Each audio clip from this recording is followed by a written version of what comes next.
Oh my God, that is so fucking funny. Shit, dude. Back in one of my old bands, one of the biggest things we'd always used to say during our practice were, why weren't we recording that?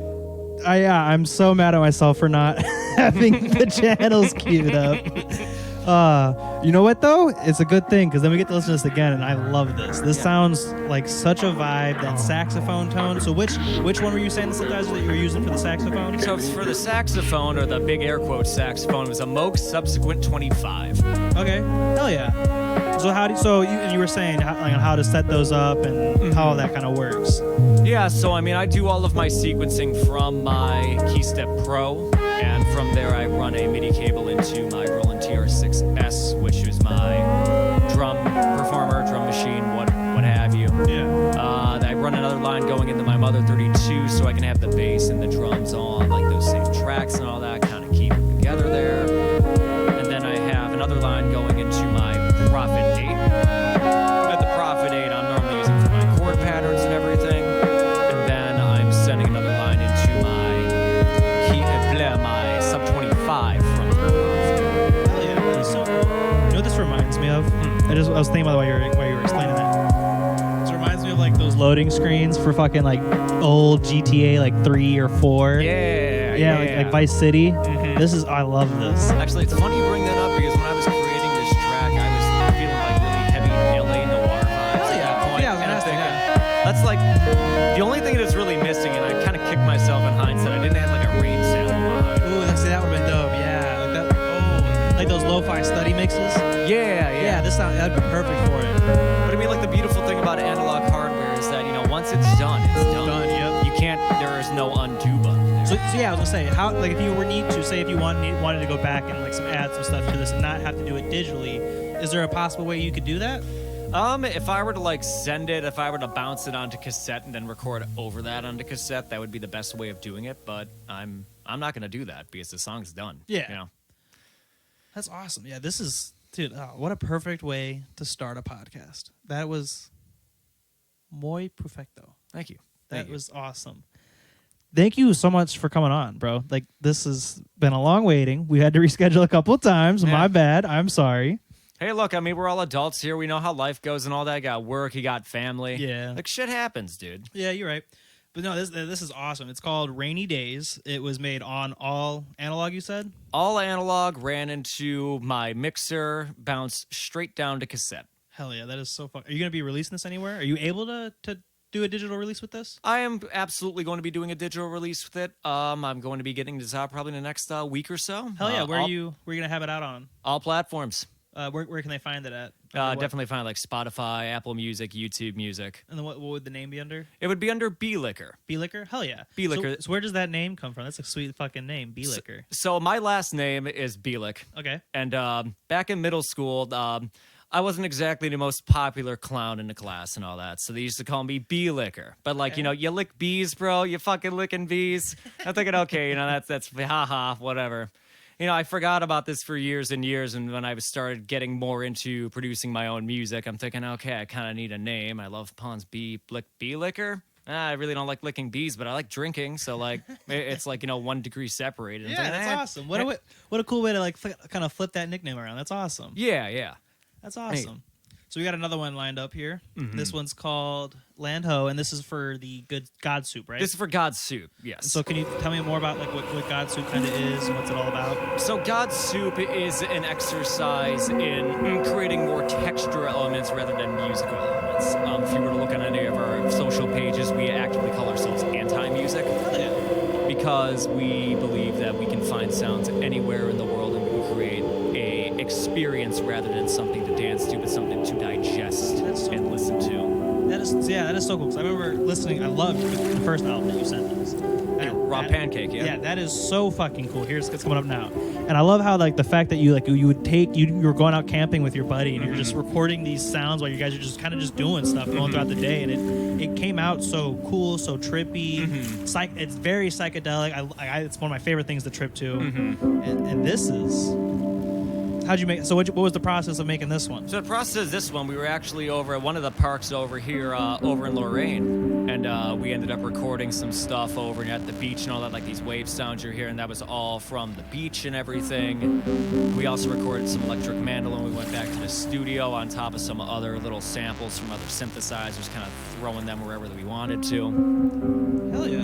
So then, what microphones are you using to record this? Because this is phenomenal quality on that, the water movement. Believe it or not, we're actually using a Zoom H5 recorder. Hell yeah! So what's that? It's a portable recorder that Zoom does for, like, you know, very lightweight field recording kind of deals. People who want to record 2-track stuff with a couple other microphones on there. That's sweet. Yeah, this sounds phenomenal.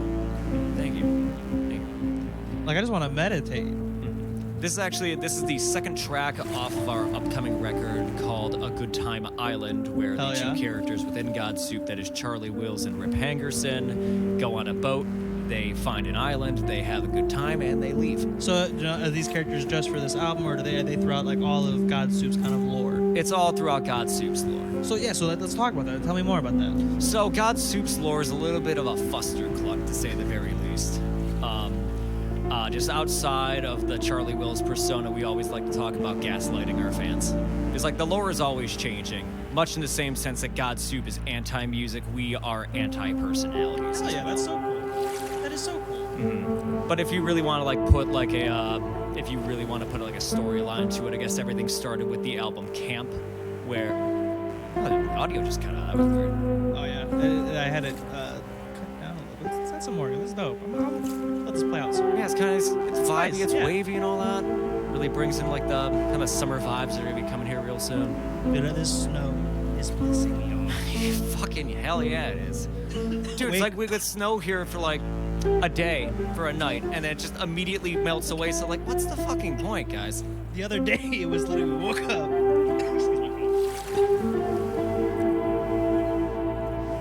Yeah, smoking mushrooms makes you cough off my shit then. Oh shit. So you're smoking mushrooms? Yeah. Want some? No, thanks. Man, I gotta work tonight, otherwise I might be taking you up on that. Hey, it enhances sound, so. Might enhance the No, sound. it's a microdose, and so it's the Amanita muscaria mushroom. It's not psilocybin, so it's not like super psychoactive. It relaxes you, kind of gives you that euphoric kind of feel, makes things a little bit brighter. Sounds a little bit better. I've had some people though that have had like some like crazy like experiences on this, and I'm like, I don't know how, because I hit this like constant, and I've never had like a full on like trippy kind of experience with it. I've always just kind of felt relaxed and euphoric. Right. I mean, everyone's always different, especially when it comes to psychedelics and all that. Yep. You're not wrong there. Never know what you get. So what were you saying? So if you really want to like put like a ring to the GodSoop lore, a lot of it started on our EP Camp, where Charlie Wills and Rip Hangerson are just hanging out, doing their thing, camping and all that.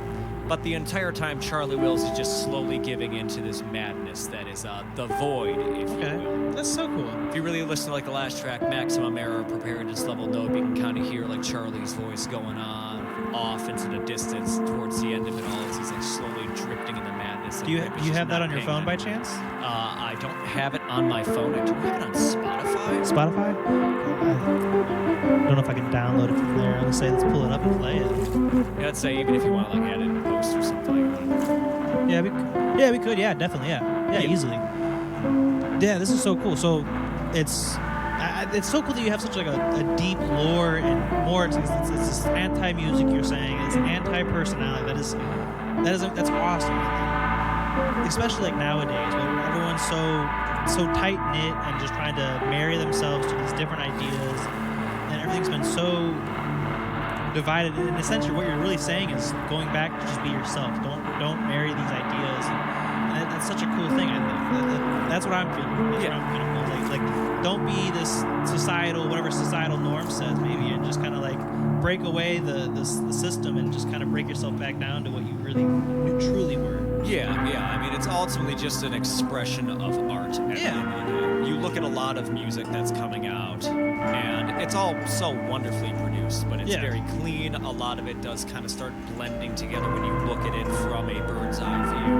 And we just wanted to do something a little bit different. No, I love this. Yeah, you guys definitely achieved that. This is amazing. Thank you. Now the prospect of doing live shows, I mean, that's definitely something in the pipeline there, but finding a good way of doing a good stage show for something like that's something that we're definitely interested in doing. So what are your kind of like ideas or like plans to try to like achieve that? 'Cause I know you did a show recently, right? GodSoop, I did a show with Biliker back in July. Okay, yeah, that's what I thought, yeah. GodSoop is yet to perform a show, but as far as our ideas go, we were gonna cook pancakes on stage. That's fucking awesome. And that is fucking awesome. And like do like pancakes, like bang on wind chimes up there, have another visualizer up there, just some fucking nonsense or whatever. I was saying, have you looked in like the plant music, like where they plug in the stuff into the like the modular synths? Yeah. Oh yeah. So you thought maybe doing something like that? And man, if I had a bunch of money to piss away on modular gear, I'd 100% do that. Because I've seen that they are doing some concerts stuff like that, or like there's some kind of like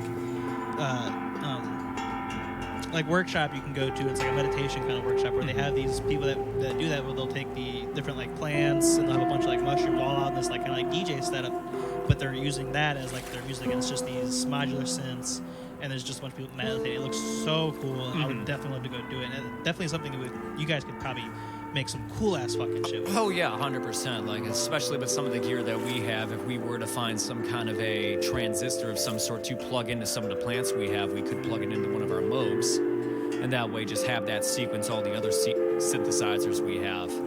Maybe in the pipeline down the line. Probably not something we're going to be doing for the current album, but something we definitely be interested in. Yeah, that'd be so cool. Hell yeah. And so with shows, what you were saying you had some ideas that you had. Have you thought of like maybe doing like backing track stuff, or like setting up like say like more of like a performance kind of style art kind of thing, like a what are they called? Like the dances where you have like the music playing and like you're not dancing yourself, but you're using like the sounds that you would sample and see as like a looper. And you had like the stuff that you use to create the sounds for the certain songs, and you just were using those and recreating the exact experience that would have made it as well. We've considered background tracks, but as it is with all of our music, most of what we do is almost always going to be in one shot. Like once we hit the record button, once we stop it, whatever the recording is, be it clipped or too quiet, we work with what we have. That's so cool. So whatever you kind of just that must be kind of hard though sometimes when you're trying to get something like very specific sound wise.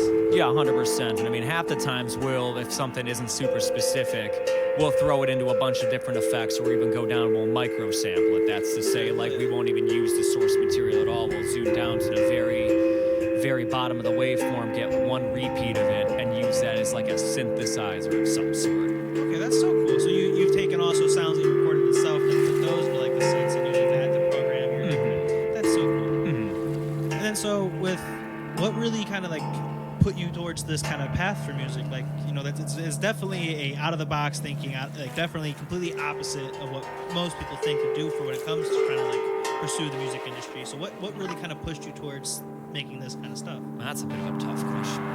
Oh yeah, dude, take your time, man. I would say after having been in a handful of different metal bands, just playing around in garages with a few friends of mine, wanting to do something that wasn't as structured, something that was a lot less pressure on it. Okay, yeah. I mean, I cut my teeth on the metal community here in Cleveland my whole life since I started getting more into music. And over time I realized, like, you know, I love listening to it. I love going to the concerts, but I don't really like performing metal. I don't like playing it, so to speak. Yeah, I got you. And Mike and I ended up doing a radio block over at our community college over on the east side. And we both really liked the idea of doing like wacky, kind of absurdist kind of stuff. And for like going into this musical path, like we only started doing this just for a joke, to tell you the truth. But then it just kind of evolved into like, we're hanging out, we're creating sounds. But we wanted to make a no pressure kind of environment to make it more of an experience. Yeah, no, that's awesome. Yeah, and I definitely see what you're saying. Because that's definitely something I wanted to do with my band. You know, is that I saw that a lot of bands are they're up there playing the songs and they get off stage and that's it. They don't really they don't talk really. There's no show aspect to it. And I think that's a big thing I think is what's been missing in a lot of shows nowadays. And I 100% agree on that. especially here in Cleveland, there isn't a whole lot of showmanship for a lot of bands out there. One band I can definitely give kudos to would be the guys over in Factual Brains as far as their shows go. I mean, they have an entire storyline behind their sets and all that. And Hell it's just yeah. like two guys up there, like a guy on the drums and a guy on a guitar. And That's it's so like cool. they make it work. Like they're entertainers. Yeah, that's where I'm like it's not our job just to up here and play music. Like like if you want to just listen to the songs we made, then you can do that and not spend $20 at Yeah. a show, and you can just listen to it on your phone or listen to the car, whatever the case may be. And so like, yeah, put a show, have a story, tell a story, or just have a theme or something that you're trying to do with whatever you're trying to talk about, and make it not only just an experience, but make it fun. And I like to always call it like a party. I always like to make it a party. Yeah, like make it fun, make it interactive, make people want to get involved with your art. Yeah. I mean, sorry, what's yeah, different strokes for different folks and all that. I mean, I will never talk ill of anyone in this scene here because I've met so many wonderful, wonderful people in the Cleveland scene. And sometimes just going up there and playing the songs, it works for some people. And I've never had a bad time just going and getting myself fucked up in a pit before. But there are other times you kind of want to step back, have a beer or 16, and just hang out with some people and watch a couple of dudes do some weird stuff on stage. Have a beer 16. I love that. Listen, dude, you got one life. What's that thing that a lot of kids say now, like YOLO? Fucking YOLO. Hey, you're not wrong there. That's definitely one of my like kind of like not YOLO in a sense, but like it has to do with kind of like money in a sense, and it's put me in some bad spots before, but I'd rather spend some money on having a memory than save that money to go spend it on a bill or fucking some other BS that's not going to follow me for the rest of my life. Yeah, 100%. Got to be smart with your money always. Got to spend your money. You got to enjoy yourself, but I mean, have enough of a cushion that if shit goes sideways, that you're not going to be totally That's out of water, definitely the lesson I learned growing up through the years. Like when I was in especially back when I was in the Army, I kind of had like it was definitely more feasible to kind of live that kind of lifestyle because I was always kind of guaranteed that paycheck. Right. How long were you in the Army for? Almost 4 years, about 3.5 years. Oh wow, okay. Yeah, it was a fun time. That's kind of when I started music like fully. I've always played instruments through like growing up. I started out on drums, then moved to guitar. But then going in the Army is where I met my really good buddy of mine. His name's Keith Smith. He's hopefully, swear to God, he better eventually release some music because this dude is a phenomenal rapper. But he's the one that really kind of got me started in like music production and kind of got me moving with that stuff. And so I started just kind of hanging out with him more, messing with stuff. And then when my dad passed is when like the first time I ever really wrote a song and wrote music to it. And then I started, I was like, oh, I might as well record this and, maybe release it, see what happens. Just because it's always been like a kind of like a dream of mine. Yeah, yeah. And then, it's kind of just how it's gone from there. And it was fun. Production is just fun in general. It's fun for me for the fact that it's this weird science to it where you're messing with vibration sounds and you're trying to pull this weird mathematical number out where you can get them to all sound right and sound together, and it's a fun challenge. There's always this cool little puzzle you got to put together. Yes. I always would describe it as like you're putting together a puzzle, but you're using sounds to put the puzzle together. It's an audio puzzle. Yep, yeah, exactly. And then the fact that you can tell a story or convey an emotion or bring up a past. Like I've had at shows where there's people that they came up after a show and like, hey, this song, it reminded me of this time in my life or this was happening. Like, like, dude, that is like, he's like, thank you so much. And I'm like, wait, what? Like, like this was just some like BS thing that I wrote when I was feeling sad one day, and because I wrote a little poem down, and then like it's amazing that this little thing that we did or this little 20 minutes that we took to record something or whatever it is could have such an impactful, powerful experience for someone. Yeah. Yeah, like music is a very touching experience in any of its formats, really. Yeah. And I think it's with what you're trying to do is it's really cool because how it's really focused on that experience side of it. And like, especially for like me, like I've tripped many times to the pancake, and dude, it's just like that. The feeling of it just puts you in that feeling of being in the woods and just being serene with nature and at peace, and I love it. That's I feel so honored hearing that. You should be. It's honestly, it's just well deserved. Well deserved. Something Mike and I always joke about is that don't ever trip to GodSoop because you will have such an awful time. And then when you and I met and I sent you this album, and he's always like, dude, we tripped out to this. I kind of lost my shit for a moment there, and I call him like, dude, listen, somebody actually fucking tripped to this, dude. Dude, I love. Yeah, it's perfect. It is so vibey. It's beautiful. It's serene, and it perfectly captures that feeling of like being out in the woods and just kind of just having fun and just being in the moment. Mm-hmm. That's my favorite part of it. Is that you definitely feel in the moment. You're in the woods. Mm-hmm. It's I like, love it. yeah, it's like you got to be present for any kind of music you're listening to. Yeah. It's like we're all guilty of listening to music in a car just on our way to work, but how often do we sit down, put a vinyl record on, no screens, no phones, nothing else, just sitting there and just taking it all in? Yeah, and so with that, what were your early influences then with music?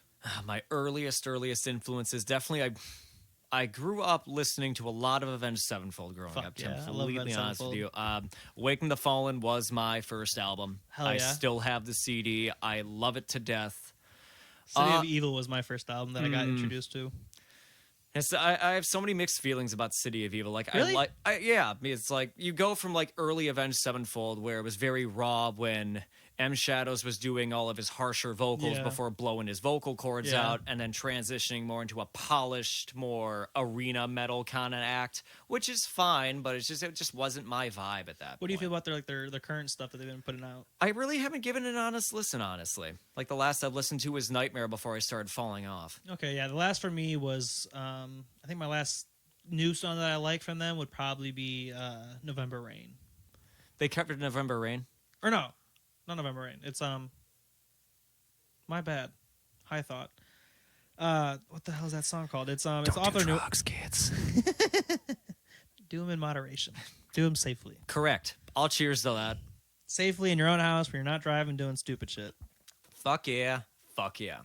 Speaking of drugs, sir, Yes. can I borrow your vape one Of more course. time? You are my absolute savior here. Listen, one thing I will say, kids, don't ever start smoking or vaping. This is a curse.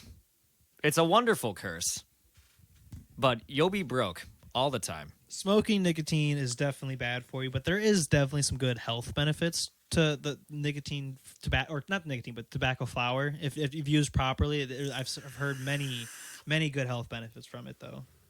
What have you heard? That it's a great energy, and it's a great it's a great relaxant. So if it's made with like a tea, it's very relaxing. Depending on how you brew it, you can make it into teas, and it can help with like either like energizing and relaxing and stuff along that lines. I've actually never heard anything like that. Everyone always wants to talk about like the negative side effects of it. Well, yeah, of course. I mean, it is a very addictive, oily substance. So it's a tobacco plant. With the tobacco plant, before you add all the chemicals, it's the chemicals that are put in cigarettes that kind of make it all very nasty Okay. and gross. The tobacco plant naturally, it's the same thing with not with them taking the marijuana leaf and saying, oh, well, marijuana is this bad thing. Well, let's use the hemp plant to make, CBD and stuff like that. Like, oh, well, this is okay. And now they're finally waking up saying, oh, wait, the whole freaking plants can help you. It's all natural and completely healthy. So it's along the same lines, using the tobacco leaves properly before they get all the chemicals added to them. And Going back to what you were saying, like moderation with Yes. everything. Moderation is key for it because, I mean, anything can become an addiction. You can get addicted to candy, sugar. I mean, we talk about like candy, sugars, all this other stuff you find everywhere, the high fructose corn syrup that's everywhere. It's even fucked healthy, up. even healthy stuff. Like if you eat too much vegetables, can to a point be sometimes bad for you, depending on like what vegetables you're eating, or like certain fruits. Like if you eat too much pineapple, it's actually very acidic for you, so you can start getting that burning feeling in your mouth. Yeah. Yeah, so moderation in anything, especially when it comes to drugs. Like it is, especially if you're choosing to use psychedelics, it's not something you need to be doing every day. No, It's something you do maybe once a month at the very most. you got to give your brain a break because when you're connecting that many parts of the brain, when they're not normally communicating at that frequency, you're going to get fried. Yeah, you will mess yourself up. It's not that you won't get like the perma-fried, as I say, because I don't really believe that's really a possible thing to be permanently fried. But I definitely believe there's ways to like say if you have a predisposition to like mental disorders like schizophrenia and stuff like that can definitely help you cause a manic episode. Oh yeah. If you have the wrong trip can be scarier than freaking hell. I've had many trips where it was probably one of the most like nightmare fuel things I've ever seen. Oh yeah, yeah. I remember my first time doing mushrooms, and I did like way more than I needed to, and it was just like I was at a festival at that point, and I go out there. I'm thinking, oh, this is fine. Everything's kind of like melting and all that, but then it just kind of hit me like, oh shit, I feel terrible. So I ended up going back to my tent, and I rocked back and forth for like 2 hours at that point. It felt like 5 And I was like, I'm never doing shrooms again. Oh, I love mushrooms. That was a lie, though. Like, I ended up doing shrooms later on in the future anyway. I was going to say, I did shrooms on Thursday. What you mean?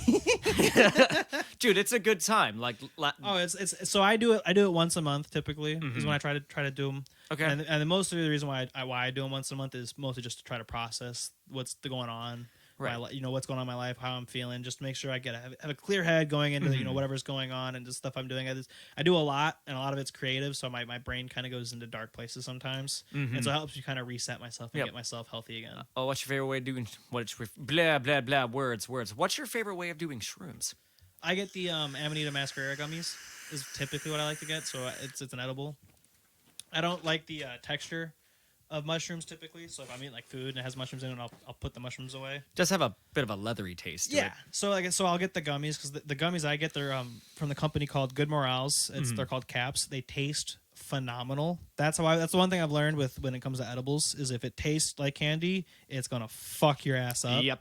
It's like the same thing as like you go to your local bartender and he's like, "Oh man, I can't taste the alcohol." alcohol." It's the same kind of thing, right? Yep. Yeah. Yeah. So if it tastes way too much like candy, it's either nothing or it's gonna destroy your brains. And I'll typically do 5 grams, with the Amanita muscaria, it's not psilocybin, so it's not as psychoactive. I can consider it mostly similar to like an LSD or like an acid high. So the visuals are still pretty good, but you have that like that clear-headedness. You can think. And then if you wanted to, if you let yourself go far enough, you can have those great visuals and just that cool trippy experience. Yeah. I've always preferred just having it run in the background more than anything. So else. that's me. Like I like to get high enough to where I can have the visuals, but I feel good. I feel relaxed. Like I'm clear-headed. Like you're in control. Yeah. So like at one of the last shows we did on Valentine's Day, I took 3 grams of mushrooms before that show, and so I was rolling heavy. I was higher than a motherfucker during our set, and I felt like I was floating on clouds. And I have early onset arthritis, so my knees and my back typically are killing me during a show or even afterwards. So and it's I like not great. like having that pain and Yeah, being the able to pain's not perform there. and put on a show. That had to be a really good feeling. Oh yeah, it helps me. That's why I typically smoke before shows, and I was trying to do something different because the smoking typically gives me like that cotton mouth, and I slur up on my words, and I stutter a lot when I smoke. And so I was like, I got to try something different because I'm a vocalist. I got to talk. I have to be able to talk clearly, and I got to be able to sing clearly. So I got to try to do something different. So I was trying to do edibles so I don't get that cotton mouth. And I mean, it's perfect. It's probably what I'm probably gonna start sticking to is doing like 2 or 3 grams of mushrooms before a show. Oh yeah, like any kind of musician, like we're all going to have something in our lives that kind of gets us going before a show. For me, it's definitely like a nice Jameson on the rocks before I get in there. Now I ain't got to worry about no vocals because I'm doing primarily instrumentals, or I'm going to be using a vocoder on stage. And at that point, the instrument's doing all the work for me at that point. So if I slur a little bit, like whatever, it'll sound cool. I remember what the song was from Avenged Sevenfold. What's that? The Stage. I have listened to The Stage. The Stage was my favorite part about that song is mostly the video because I love how they're so upfront about saying how corrupt the government is and how much puppeting there is. That is my favorite part about that song. Oh yeah, I mean that whole album is just like a complete offshoot from what they were doing, especially getting like John Portnoy on for it too.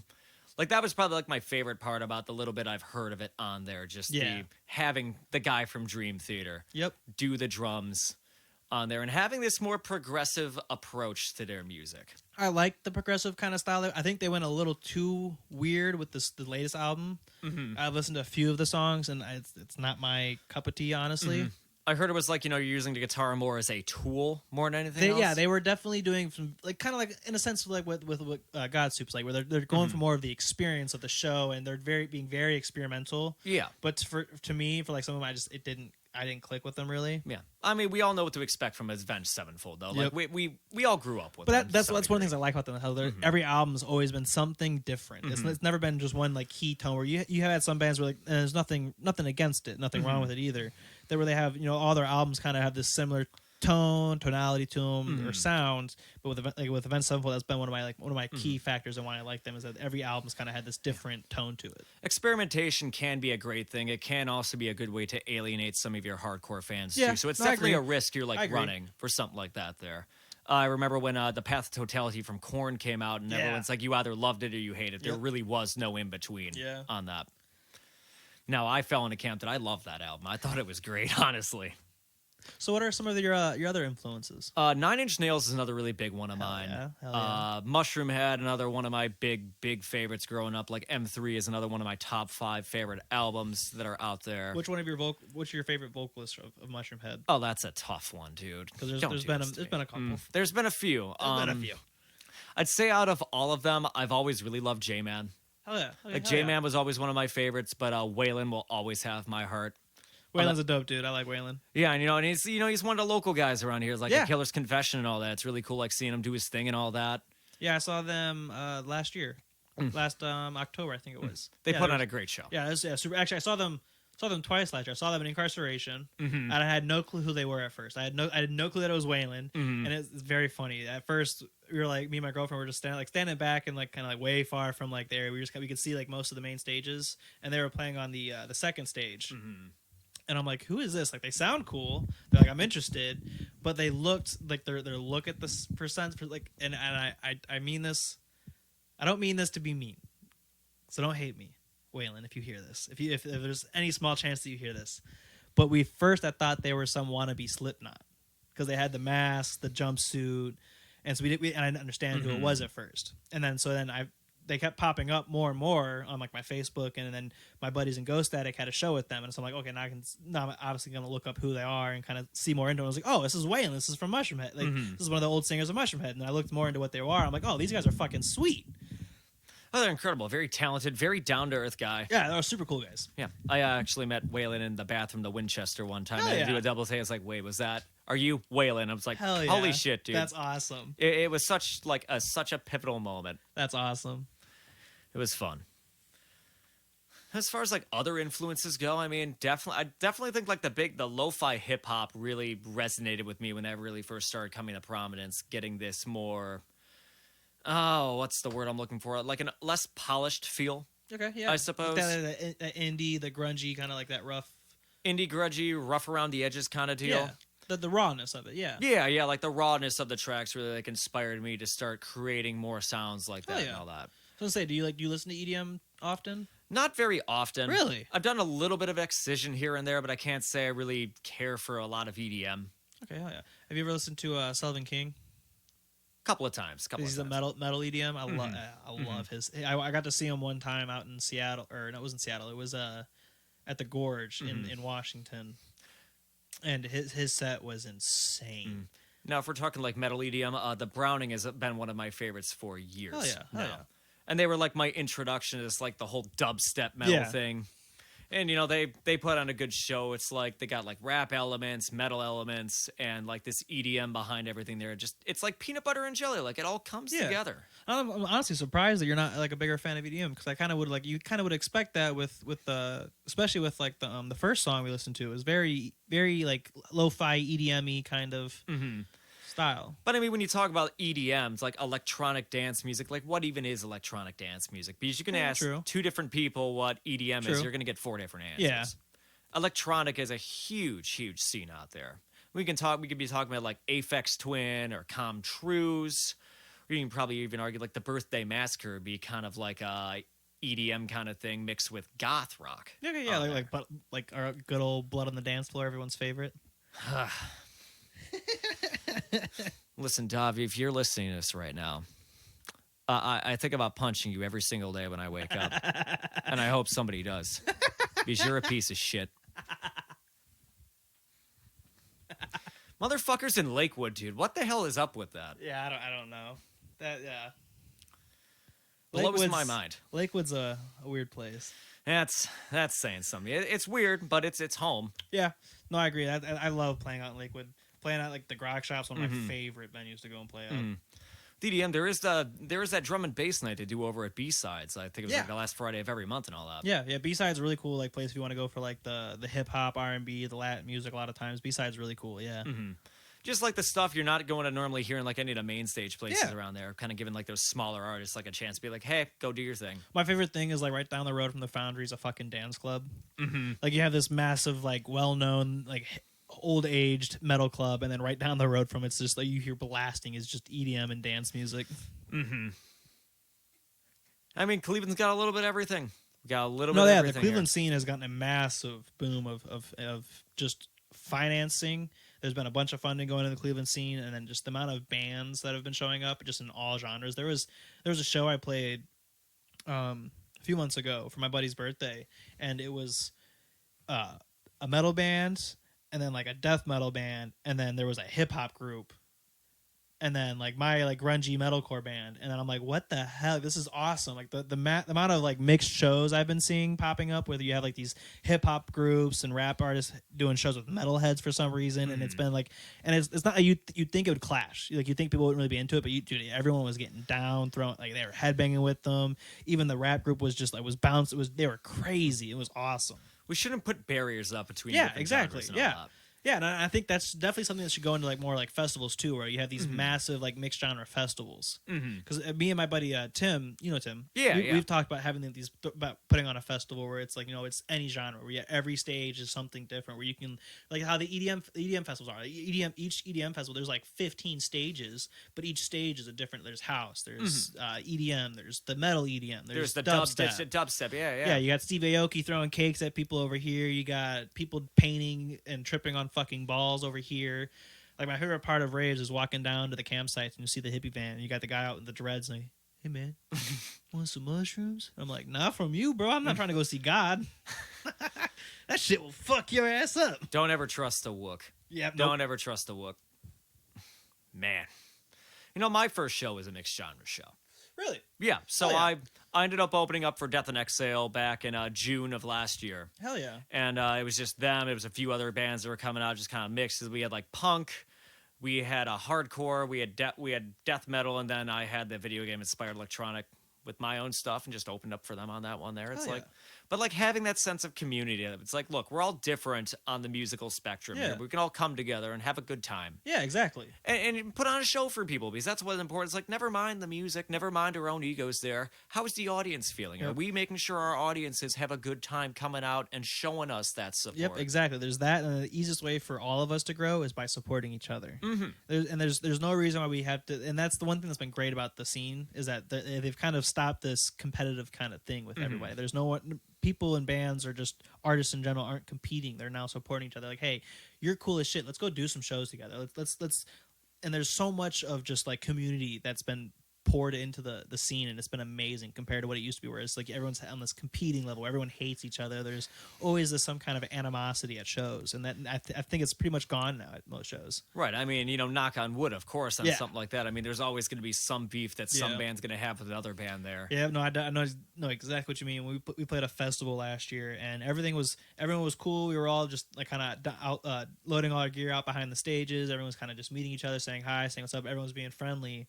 And then one of the headliners showed up, and then a few of the other bands that were headliners had problems with this one headliners. Then my buddy had to go, and my buddy was working the festival, and he was running his head off, having to go and move their entire green rooms to the complete opposite side of this arena. We were playing in an arena, and he had to go and move the other bands that were headliners that didn't like this one person.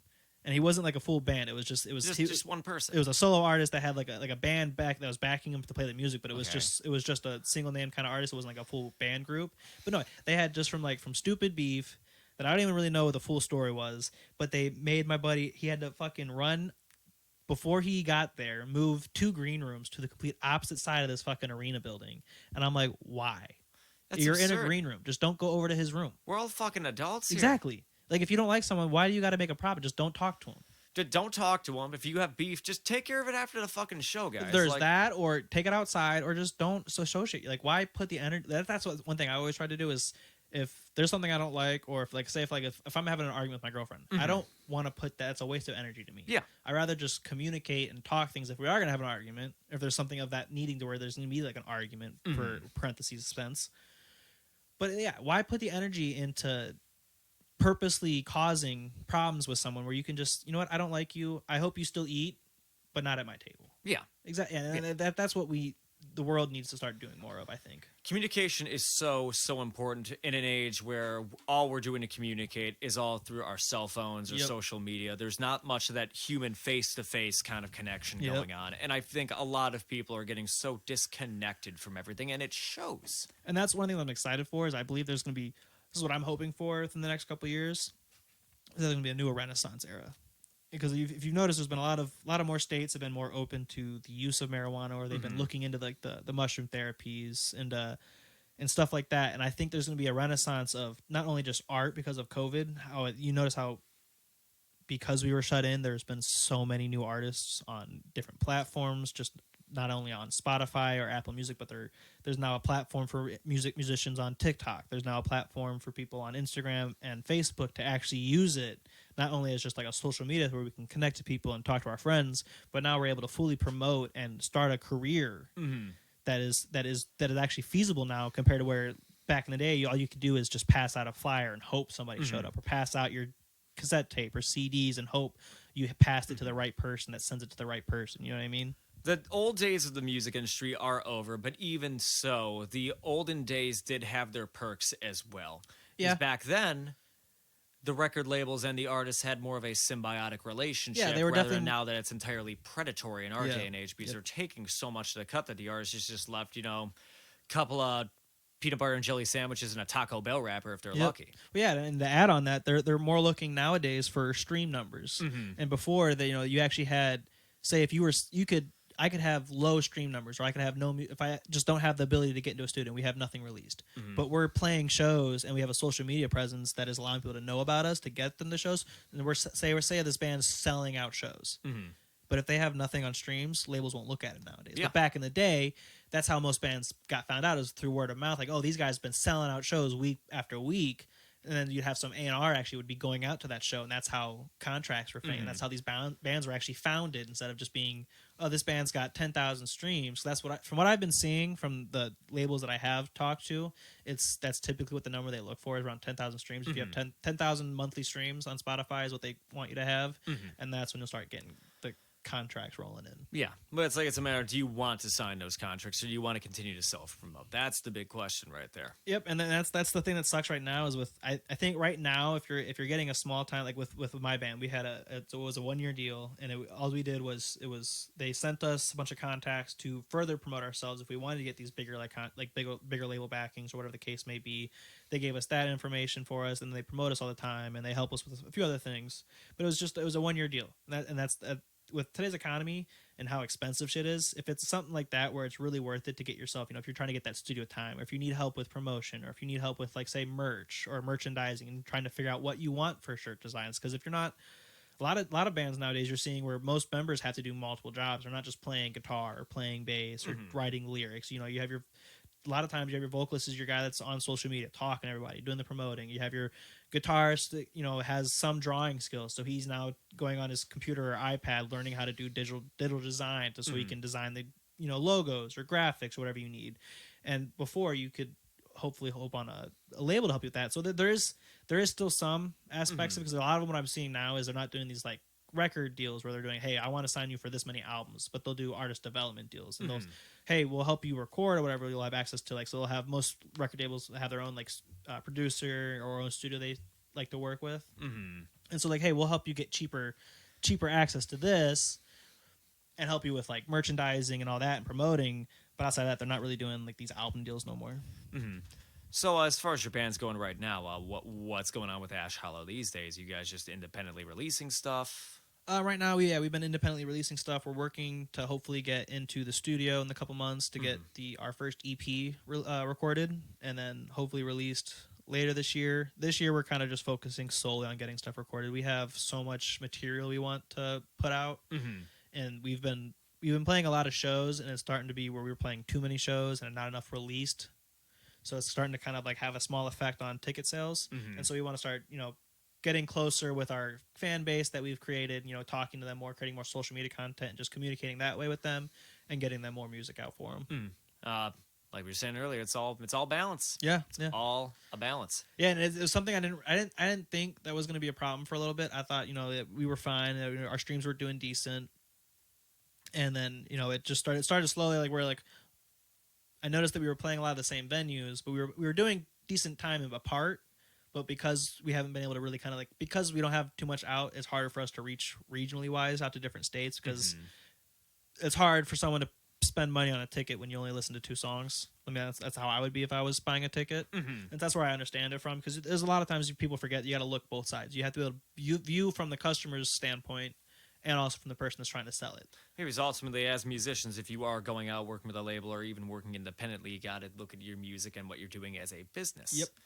It's Because got to ultimately, be even if you're not trying to do it for the bag, you still want to get people to come to your shows to have a good time, and then pour those funds into the band and whatever is going to be next for the band. And a lot of times you're making most of your money not from ticket sales. You're making most of your money from merch. So merch is a big thing. So that's one thing we've been trying to focus on too, is we thankfully sold out of merch this past year. So we're trying to save up some money to get some new merch done. And we're also in a sort of a rebranding kind of phase with like the logos and some of the designs that we're doing. So we're getting that stuff made up, and then hopefully we'll have a bunch of merch soon, more than just shirts that we had last time. We just had a couple different shirts. We're trying to get some hats, sweaters. But you got to be like the traveling T-shirt salesman. Yeah, exactly. Yeah, no, and that's one of the cool things is slowly progressing, because we've only been doing this for 2 years now, and slowly throughout the years we've been seeing more and more of our shirts showing up at shows, or just seeing them at different shows, and I'm like, oh wait, hey. That's going to be a little bit of a surreal feeling. Oh, it's so cool. But the best thing about it is it's free advertisement. Yeah, 100%. Someone walking around with your logo on is free advertisement. Because if it's a cool shirt, someone's going to go, if they're friends with them that likes the same music, like, oh, wait, who's this? This is a Banty, obviously. And they're like, oh, this is so-and-so. Here's their Spotify or whatever they listen to music on. And it's free advertisement. Yeah. Or just being like a decent human being, like going to these shows and all that, make a network of people, or even like stickers. I mean, people starting out, so stickers are so cheap. You can go to Walmart. That's what we did. We went to Walmart. You can buy these little prepackaged sticker things, sticker templates that have it's like a thing you put into the printer, and there's a website you go to that has their pre-loaded up prints and stuff like that, and you add your logo, and you can print off hundreds of round stickers with your logo and design on them. We did it with our album, or our first 2 singles, I mean. We just did a bunch of sticker prints of these, DIY BS crappy looking stickers, but it worked perfect fine. We sold them for $1. We've sold almost all of them. Oh, shit, dude. Even if you don't sell the stickers, someone's going to see those stickers in some bathroom at some seedy venue somewhere. We put them up all over. Every time we go to a new venue, we're like, oh, where are we putting our sticker? Yep. I will say, if anyone in the Cleveland area does see any Liquor stickers, look to the right of any urinal out there. You'll probably find one. You'll probably find one out there. I'm going to start sending you photos every time I find one. No, please do. It's maybe make it a little bit of an ARG of some kind. Yeah. A scavenger hunt, yeah. Yeah. If you can show us a photo of one of our stickers in a bathroom, you'll get into the show for free. I mean, that's some good advertising right there. I might steal that idea, actually. Yeah, go right ahead. My bad, I just fell off. Oh, you know how it is with technical stuff. The headphones fell off. Cut the tape. No need to cut the tape. We just keep going. You just keep going. You see that vape? Once again, good sir. I really appreciate you letting me fiend off your Nick stick right here. I mean, what better way? You're hanging out with some dudes, doing some podcast shit, smoking some nicotine, or maybe some digital mushrooms. Yeah, the synthesized shit. The synthesized mushrooms, yeah. I lost it. So right what here. Oh, man, come on. This is why we need a camera here to capture moments like that. Just get the entire fucking audience that's viewing it right now. Listen, if any of you actually saw that, my own rule, it's I won't punch you if you saw that, but I definitely give you a very hard smack on the wrist. Oh, it's yeah. if there's 55 people, I'm going to need you to send me your address. And I promise I give just you start lining them up. Just start lining up. Line them up like the 7 Mile spanking machine, but it's a 7 Mile slapping machine. That's awesome. That's a lot of bodies. 7 miles of people? Okay. That might take a while. That's going to take a hot minute. 7 miles of getting spanked. What the fuck, dude? Sounds like a good time. Honestly. Do you believe in aliens? Of course. Really? Of course I believe in Tell aliens. me about it. How in our own hubris can we believe that we are all that's out there in a universe? In an infinitely expanding universe, there's always going to be some primordial soup cooking up on some other planet or even right below our feet. Well, haven't they found planets that have close to life supporting characteristics? At least when it comes to carbon-based life. Okay, Who's to say anything about silicon-based life? Yeah, because I've been seeing some things that are thinking that there's a theory that, or I wouldn't even say it's a conspiracy theory, that possibly what we believe to be extraterrestrial life might be machines. That's an AI thing. That that's why we were put here. That to slowly advance until we get to this conscious AI life form. And that becomes the next thing that breaks us out of the atmosphere or takes over or whatever the case may be. And that was been visiting us and helping us advance, as some people say, with ancient civilizations. Are you familiar with the Great Filter? No. So the Great Filter is another, again, not a conspiracy theory, but a theory on extraterrestrial life, that life does exist out there. But there's a certain barrier that 99, if like the vast overwhelming majority of any potential extraterrestrial life cannot pass, because they either go extinct from some natural catastrophe or they wipe themselves out with like nukes or whatever else out there. Okay, yeah. Well, they also just found out, though, that the universe is expanding faster and larger at a faster rate than what they first originally thought in all directions. Yeah, faster than the speed of light. Well, no, it's going even faster than what they originally thought. They just found that, it's expanding larger and faster than what we originally thought. So it's our universe is just immensely getting bigger even quicker. So there's like you said, there's got to be some way, if there's the small chance that we were able to successfully become whatever we are through evolution or whatever the case may be, there's got to be another planet somewhere out there that had the exact same lucky happenstance that caused life form to start forming. But who's to say it's even in our third dimension either? True. We have... True, because they just confirmed through theory-wise, and through theory they've confirmed that there's possibly 13 different ultimate dimensions. 100%. Yeah. I mean, there might even be creatures living on the second dimension, like the Flatlanders that are out there. Okay, yeah. But even so, it's like when you look up the higher dimensions, because we can't perceive the fourth dimension, but perhaps these extraterrestrials can perceive the fourth dimension and exist within the fourth dimension. Do you think those possibly could be with those deities that people, say that they see doing mushrooms or LSD? Or yeah, these 100%. psychoactive drugs? I'm certainly not like ruling that out on there, although there is a lot of overlap with a lot of these psychedelic experiences. And even if you look at like some of the words in the Old Testament, particularly when like Ezekiel is seeing the angels and all that, like be not afraid, you describe what is for lack of better words, like eldritch horrors out there. Yeah, because when you look at the full descriptions of, or the true descriptions of what they are, they are biblically horrifying. accurate angels. And that's why it's like, be not afraid. It's like you grow up. It's like, I mean, I grew up Catholic, so they always say, it's like, oh, be not afraid. It's like, well, it's just an angel. What's there to be afraid of? But when you actually take the time to read these books in the Bible, you realize, like, oh my actual God. They are horrifying. It's terrifying. You'd be terrified if I saw this 8-eyed, rotating, winged creature thing that... Wheels with eyes, multiple wings, head of an ox, head of a lion, head of a man. Like, it's horrifying, but it's fascinating. Yeah. And so, and have you heard that there's been like there's people that report various repeating experiences through the use of like psychedelics, that where everyone has very similar experiences? Yes. And so that's where I think that with you and with the saying that the fourth dimension, entities, that these could possibly be what we believe to be extraterrestrials, that we just can't.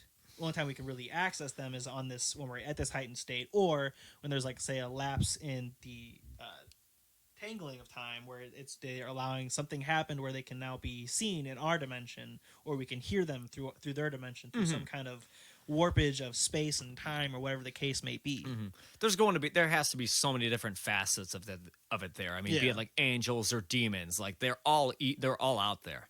Some people would even argue there's like all extraterrestrials are evil because they might just be demons, although I don't necessarily believe in the validity of that statement myself. Okay, so speaking of like, say, demons for sense, do you believe in like the paranormal then? I 100% believe in the paranormal. Do you have any experience? Like, you ever have any experiences in the paranormal? I do have a couple of experiences, as a matter of fact. Yeah, let's hear them. So growing up on the east side, my mom and dad, we had a house over out there, and something was always really off about that house. One of my first memories of being in that house, I remember looking out in the woods behind my house, and I was just hearing like this entity in my mind saying like, fear me, like all this stuff. I'm thinking, okay, it might be like childhood weirdness or whatever, like overactive imagination. Yeah. So I didn't really think much of it. As I started getting older, my mom and dad would tell me about, there were like stories where we had cats going down to the basement, but they wouldn't ever go past the basement stairs. They would actually go around it. Or there was one instance we had a cat that just jumped over it. They would not go down there. They avoided it, really, and they would never go down there. No. Damn. And then like down there was also like what we called the well down there. And over in the basement there was a little closet in there, and there was a little wooden panel. But when you moved the wooden panel, you saw it was like a concrete cinder block construction that went about 20 feet down into the ground. There was nothing in there. It was straight down. Do you guys know why it was there? No idea. Really? No idea. So they do say that possibly like where water flows, like flow lines, or not flow lines, but the ley lines that could possibly be heightened energy, or allows these spirits to be able to have these heightened power, or not power, but energy, and be able to do more. Correct. The second experience was I think I was like 13, 14 at the time. My brother was 11, and he ended up having this dream of this entity chasing him in a dream before it grabbed him and ripped him in half, and he was describing this creature to me. And again, I was like, this is bullshit. Like, you're just making this up just to fuck with me at this point. So I didn't think anything of it. Waited another 4 years. I was having my 18th birthday party there. And no, we were having a rave down in a basement. You know, my mom and my dad, they had an old stereo system, cassettes and everything. So we brought a laptop. We plugged it in. We were just bumping to like Skrillex and all these other tunes that were popular back in, oh my God, 2013? Yeah, 2013. Math is hard sometimes. Sometimes, yeah. Fuck. I feel you there. And then someone stopped me. It's like, hey, listen, I want to let you know there's like people are like gathered around the top of the stairs. I'm thinking, you know, what's going on? There's like everyone's seeing an orb down there. I'm thinking, I'm sorry, fucking what? Okay, so I looked down there. I didn't see anything. And then it kept going on, and I guess I got really mad and just completely out of nowhere. I was like, get out. Everyone get the fuck out of here. Like, it came out of complete nowhere. My buddy was driving down the road. He was just leaving. He heard me like halfway down the block, and I was inside. Like, it came out of nowhere, and I felt terrible for days afterwards. Come to think of it, I was just talking to my buddy a few days after that, and he was telling me he saw something down there where it's like he saw some horns and he saw some very faint glowing orange eyes. Cliche, I know. But that's not quite the meat of this whole thing here. So, back in college, there was a girl I was dating. Her and a couple of my buddies were over. They were both ordained ministers within the Catholic faith. And, you know, we were hanging out. It was New Year's Eve. We were hanging out in my room. And then she starts getting all quiet, like my girlfriend at the time. And, you know, she starts crying. I'm thinking, hey, what's going on? And she's crying. She's like, she stops. She gets all wild. It's like, he's here. And I'm like, who's here? And then it stops. She gets quiet for a moment, and then she starts coming all back. She's happy. She's bouncing. I'm like, hey, what's going on? And I'll mind you, this girl had these very icy blue eyes. So I asked her, hey, what's going on? She grabs my arm, and I mean, she wasn't the strongest in the world, but I mean, it felt like the strength of 3 grown men on my arm. Put my fingers to her wrist to feel her pulse, and she didn't have a pulse. What? Yeah. And at this point, I'm thinking, okay, something's really, really fucked up. Yeah. Right now. And again, I'm going to like change the name just for like anonymous. Blah. Fucking Anonymity. hell, Yeah. dude. Words are tough, dude. This is a hard story to tell. And I'll like omit the names. And my buddy's like, where's the real you? And it's like, she's in the basement. At this point, I'm like, huh? Yeah. I'm sorry. What? And, you know, we start going back and forth on this, and then she looks my buddy dead in the eyes and said, just because I'm from hell doesn't mean I'm bad. And it was at this point, I completely froze. What the? My buddy's now wife, like, gets on her, and she's, like, starting to perform an exorcism. Really? And yeah, like a full-blown exorcism. My buddy's reading straight out of the Bible I had on my desk, and it's like it's going there, and she's convulsing, she's shaking, and it probably couldn't have been more than like 2 or 3 minutes. Felt like an hour. That's crazy. Felt like an hour. Really? And it stopped. How'd they know what to like read from the Bible, or are they just reading scripture just to read script, like just to try it? I couldn't tell you what passage they were reading out of it, but my buddy has done exorcisms before. He was very, very heavy in his faith back then. Not so much these days. It's like after that, everything just kind of fell apart. Gotcha. With all that there. And that's when I found my faith again. Okay. And then, it stopped. And she was coming back into it. And then she was like crying when she's coming into it. But then the entity came back and it was talking to us again. Damn. And it was describing like images of heaven and what heaven is like. And What was it saying? Do you remember? I can't really remember a lot of specifics, but I do remember like a few things like, oh yeah, heaven's just a regular paradise. You can do really whatever you want, any kind of earthly pleasure you want. It's all in heaven there, which you read the Bible, and I mean, that's not accurate to the regular depiction of heaven. Okay. But I also asked like, is this girl and I are we going to be okay in the future? It's like, oh yeah, you guys are going to be just fine. Lo and behold, we ended up breaking up a couple of months later. I mean, that could be from a couple different things. You know, we were kids at the time. But it's actually that kind of put me on the path, not only discovering my faith, but also going back into the whole music thing, because that kind of inspired me, and especially Really? towards the end of that Oh, yeah. relationship where I did end up picking up a bass guitar after that. Really? So what all instruments do you play? So I'm a bassist. By trade, I've been playing for about 8 years. Hell yeah. A little bit of guitar.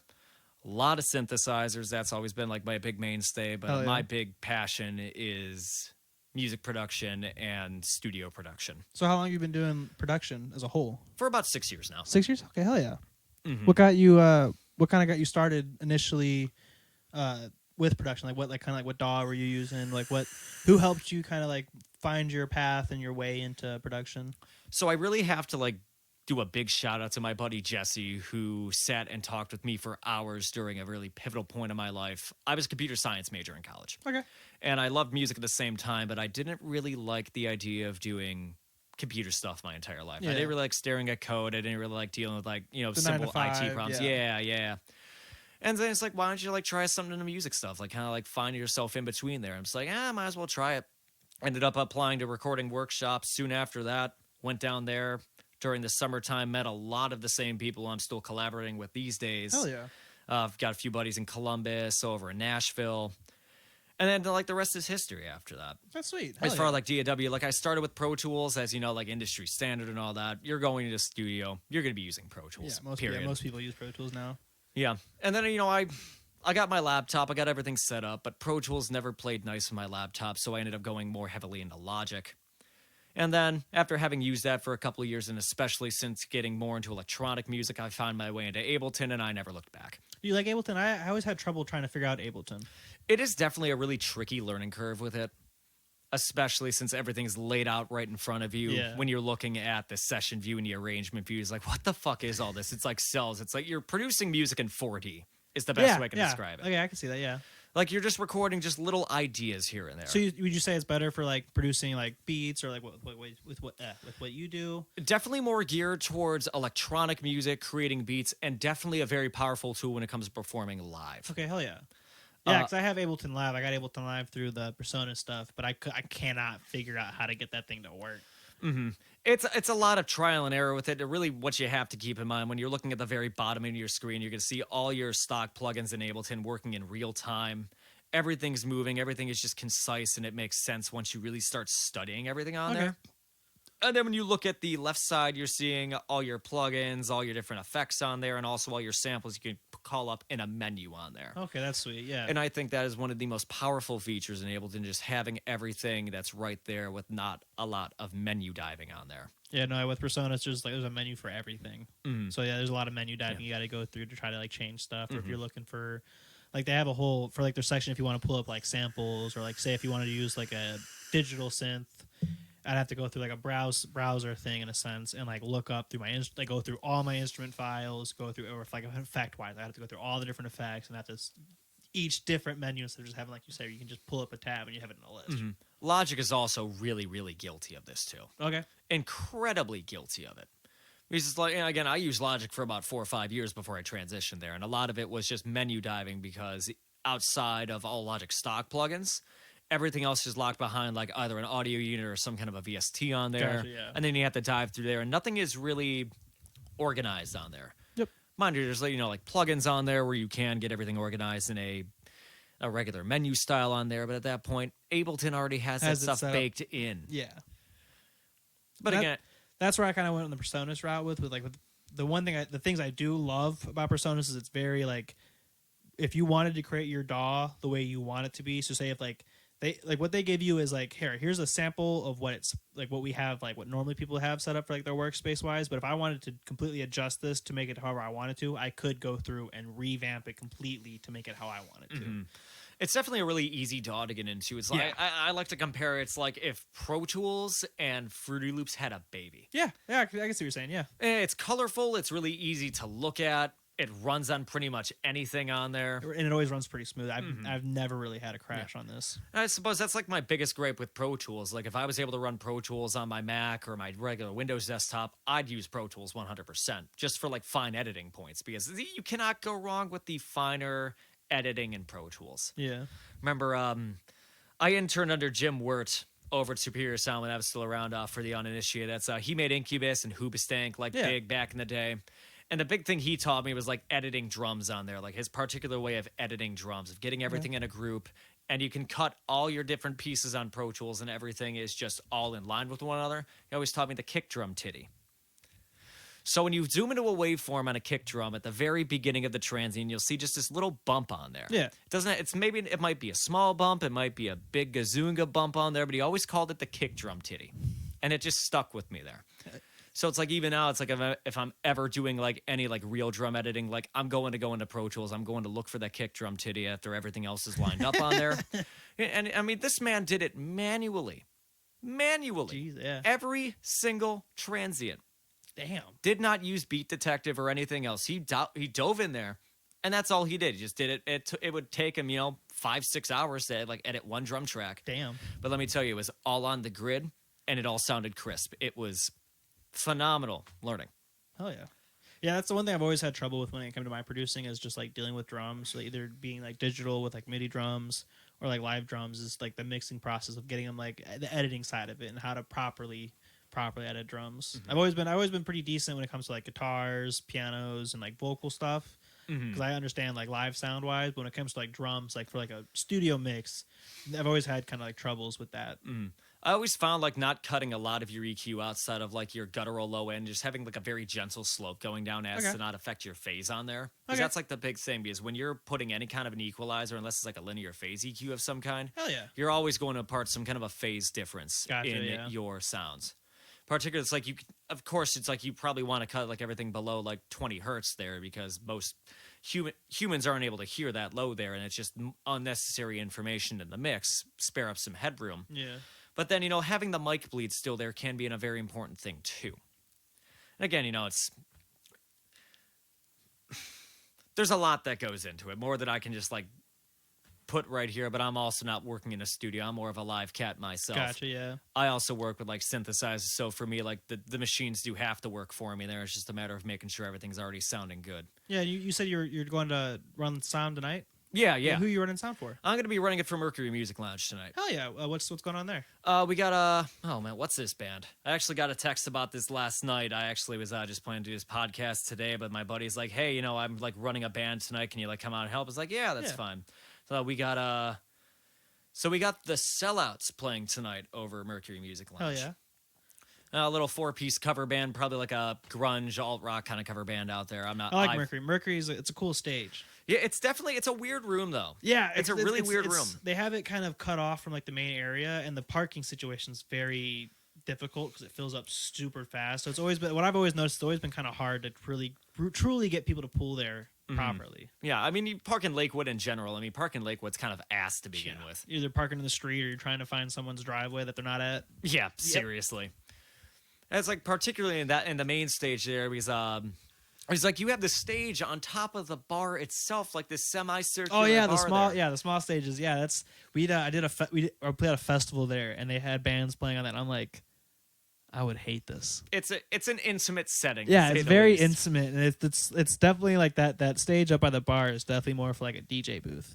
I feel. Yeah, definitely a little bit. Like even I'd want to play at Mercury one time just because having a compact setup and having like a full 4 or 5 piece band, you're gonna be like shoulder to shoulder. Yeah, especially like with my mates. band where we were at one point a 5 piece, and that would have been insane to try to fit up there without smacking the fuck out of each other. Yeah, for real. 2 guitarists and a bassist. There's no way we're fitting up there. That's a lot. That's a lot of bodies up there. Yeah. Particularly how the room is structured there, because we have our console over in the over one of the corners of the room, and the bass loves that particular corner. So it's like you can push that bass up, and you're thinking the whole room is going to fall apart with all the bass rattle. Then you go to the sweet spot in the middle of the room, it's like, where's the bass? it's not there. Yeah, and then plus like one thing that kind of stinks with Mercury is they have those apartments next to them, and so there's like, especially if you're in like the big room, you always have someone that's trying to focus on like how loud is it really going to be, because then they always got people complaining, or always someone's calling the cop for how loud it is. I'm like, you live next to a venue. How are you complaining? You chose to live here. You knew what was next to the place you chose to live at. Why? How are you going to complain? Yeah, like Lakewood's a musical city there. You Yeah. have a venue on every corner. Yeah, there's a bar or venue or something, music going on Like everywhere. something's going to be happening that night there. If you don't Yeah, like it's a the bar music, scene. It's loud. Yeah, it's going to get loud. Like if you don't like it, again, I can't tell you just to move, considering how the housing market is these days. Yeah, I mean, yes, you just very got true. a house here. Yes, I mean, very you know true. how it's like. It's out well, there. that's the thing though, is it's honestly it's cheaper nowadays to buy a house than it is to rent. It is so much cheaper. Can I actually hit that? Yeah. For those who are not seeing on here, I've been like feeding on Corey's vape the whole time here, and I'm not sorry, because it's like we're vibing here, we'd have a good time. Yeah, exactly. You care if I grab another brewski? Yeah, right there. On the, Appreciate that. You beer. want one, dude? Yeah, actually, can you toss me one? Yeah, 100%. I have not had a Modelo in so long, dude. I love Modelo's. They're good. It's good stuff. Salud. Salute. Man, this dude's got like the gummy bears and everything. This man's prepared today. Holy shit. I don't have a bottle opener down here. We'll get one. You know what? Hold up. I have a bottle opener. Does you? This man's got everything. Man, listen, dude, I'm always prepared. Hell yeah. I That's got the it way to from, be. The Lakeland Lake Effect radio station yeah. over on the east side there. Shout out to you guys over there. I miss y'all. Whoever's left at a radio station out there. Hell yeah. You got it. Bottle opener. Oh shit! Right, I was supposed to give you that bottle opener. Heads up.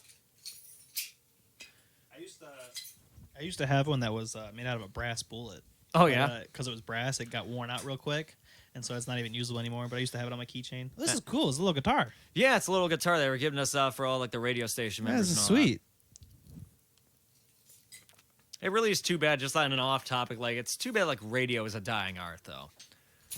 That's where like you see a lot of them are moving towards like the podcast scene. Yeah, yeah. So it's like anyone can like start their own radio stations and all that. Oh well. That works. Nah, it got where it needed to be. Salute. Salud. Man, this is some good stuff right here. What is this? It's just normal Modelo. Modelo Especial. Especial. Very good. Modelo time, fools. Oh yeah. It's the shit we used every time you'd have a barracks party in the army. All you hear is a bunch of fucking white dudes going, "It's Modelo time, fool! Yeah, let's go! It's Modelo time, fool!" Yeah, but it's cool to like see everyone like everyone's doing a podcast at this point. Even I have buddies over in New York who are also doing like this jokey podcast, but they're making fun of people who are doing podcasts. That's Because you know, like awesome. everybody's doing podcasts. That's now. awesome. But Yeah. you have to poke fun at yourself, though. It's like, what's the point otherwise? Yep. If you can't make fun of yourself, then there's no point of trying to make jokes, because then who knows if you're gonna be able to take it. Absolutely not. You have to like take things in stride there, especially on like the musical side of Yep. things. Like, you know what? Make fun of yourself a little bit. The Static Wake is another big one over here. Someone out there says like, well, the Static Wake is not that good. They have it on merch now. Like they just kind of took it in stride. I'm like that. They see that's the way I go about it. So it's like show the haters like, okay, yeah, we'll just make fucking merch out My of band, it. we make fun of ourselves. We call ourselves crazy weirdos, and we call our fans the crazy weirdos too. Because it's why be normal when normal's boring? Be weird, be fun, be yourself. No, 100%. I mean, you guys are a bunch of crazy weirdos. Yeah. Over at GodSoop, we all like to call our fans like fanulas. Hell yeah. Because one of our in jokes, like we put EULA, like ULA at the end of just about any word because it like makes it better instantaneously. EULA. That's awesome. That's awesome, EULA. You see what I mean? Like it just makes the word just so much better, right? Yeah, it does. I'm gonna start adding that to random words and songs. Just trying to scream that. That'd be kind of fun. Funula.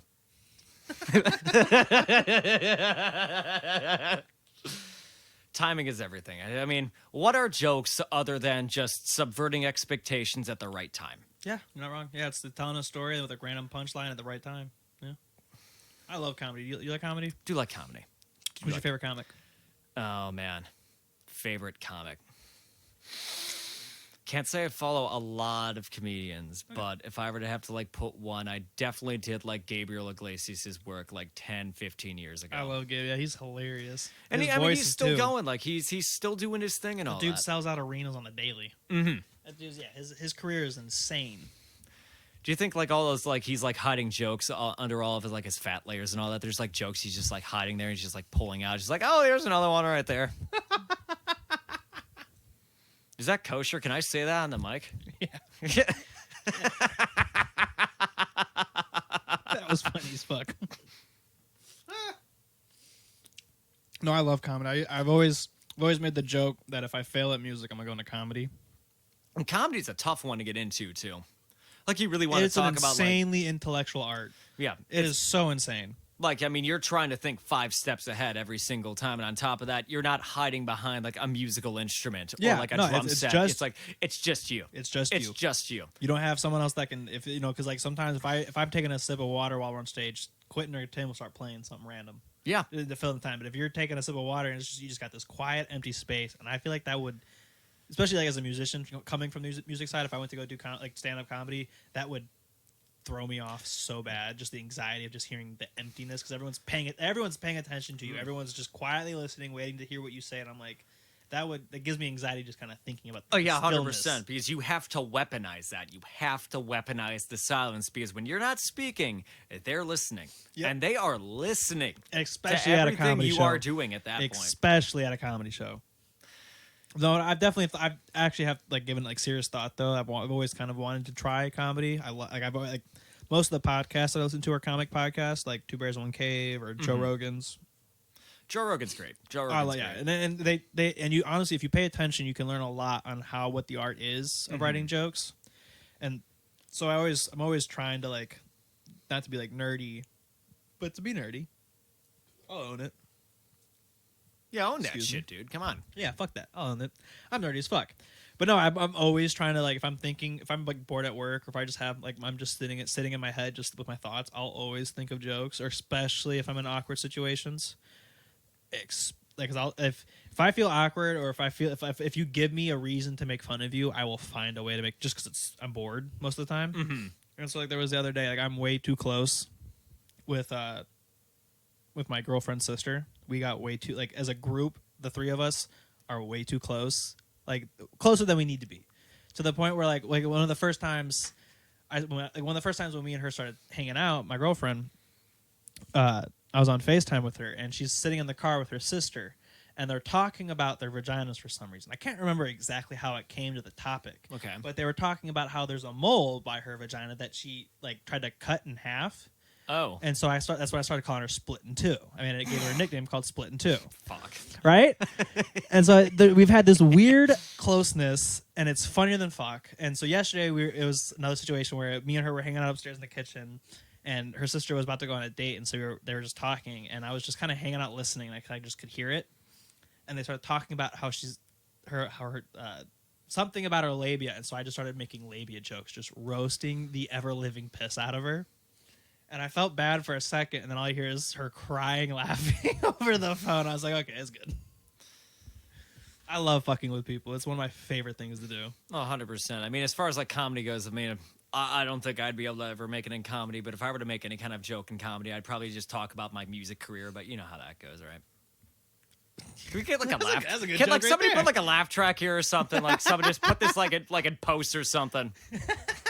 No, that's a good joke right there. I'll be here all fucking night.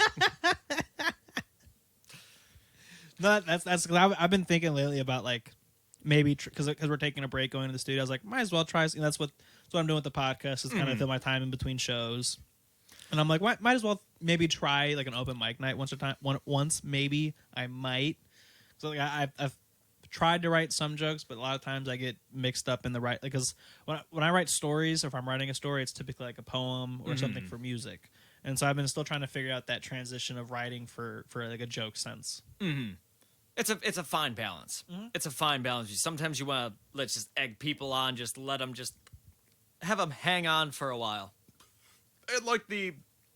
And the punchline might not come like right when you expect it. It might come like several jokes later. Yeah, and for me, like the one things I've been trying to been struggling with in a sense is like, how do I start the show? But, like for me, for like a music show, I'm like, hey, what's up, whoever I'm at, how the fuck we doing? And everyone goes crazy or whatever the case may be.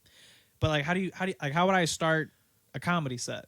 Because like for like songs, like I just go into like I tell a quick story of what the song's about, and then it goes into the song. That's, I guess, what you would say the punchline is. So like I've always been having trouble with how do I start the joke? Like I know what I want the punchline to be, but how do I like I've been having that's where I've been having like kind of like troubles with trying to write stuff, is trying to figure out how to structure and write the jokes properly.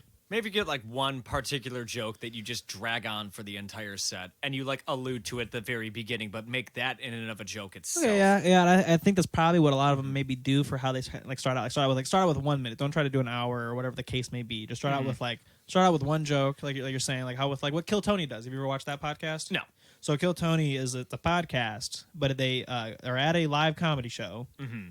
It's Tony Hinchcliffe, a couple other comic guests as like kind of like sitting on like a panel kind of situation, and they'll pull from a bucket random comics that are like starting out, and every time if they come out, they have to come out with a brand new minute. It can't be something they've done before. It has to be a complete brand new minute, and then they'll like have their timed, and they'll have like hear certain like a cat meow, I think, is when they have like 30 seconds left to finish up their joke or whatever. And they've helped a bunch of like they were at one point they were nowhere comics to then blown up. Mm-hmm. And it's a freaking hilarious podcast. Pressure does wonders when it comes to jokes. Oh yeah, I definitely. Well, I say pressure does wonders when it comes to doing anything. Because one thing I've noticed is if you set yourself up to where you can only you're either gonna fail and fail hard, or you have to succeed. And I feel like those situations are typically where if you really want it, you'll succeed. Yeah.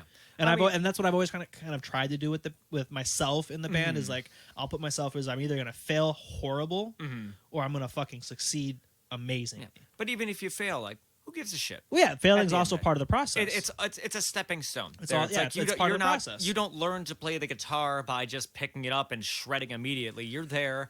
You're literally busting your fingers. You're getting the calluses built up, and you slowly learn to get the muscle memory on that.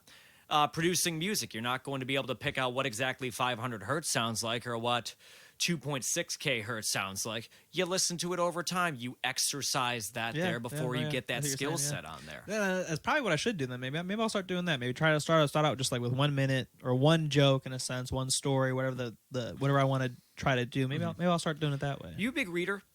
Yes. Yeah, I love reading.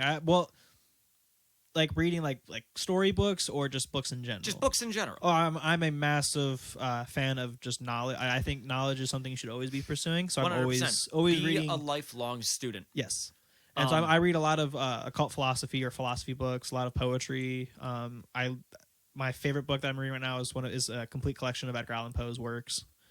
I read all the time. Very good. I'm a big fan of H.P. Lovecraft's mythos. Yeah, I have That's Cthulhu from my H.P. Lovecraft special edition book I got. And then I got what else I got? It's not so this is cool. This threw me off though. It's creepy as fuck because it creeped me the fuck out. It scared me actually. But so you know how H.P. Lovecraft has his version of the Necronomicon? So what I thought was H.P. Lovecraft's version of the Necronomicon. Turns out I have the actual Necronomicon, like not like the actual like original book, but I have the actual Necronomicon. Like it has H.P. Lovecraft's story, but after that and within it, it also has chapters and parts of the actual book and the actual rituals from the book. And I didn't realize it until afterwards that the last whole half of the book is the actual book and the actual spells and rituals. And I'm reading it out loud in my car on lunch, just summoning the old gods while I'm on lunch at work. That's a little bit cursed. Oh, dude, it creeped me the fuck out. And I haven't touched the book since. It has stayed in my car. I haven't read it since when I realized what it was. And I'm like, oh, it creeps me out because I'm like, that's got some voodoo. It's not voodoo, but it's got some. Because when I realized it just from like reading the different what you call rituals or spells, you could feel like a weird kind of weird energy to it. Yeah. Words have power. Oh, yeah. Words have so much power. Even in our everyday lives, we are actively using our vocal cords to enunciate certain phrases, and some of those phrases, they have power. Here's an easy example. I love you.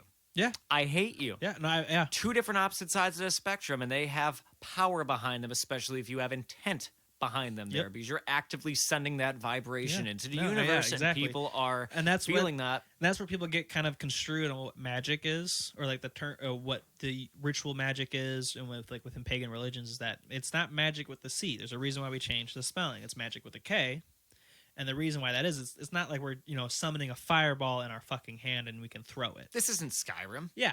It's the magic that you're doing and the rituals. It's the same thing that Christians do. It's the same thing that Muslims do. It's prayers. It's ritual. It's ritual, and it's all about intent, your will, how much you're willing to put into it, how much of your own belief are you putting into. Because the more belief, that's actually a thing that you can do with when it comes to the paranormal world.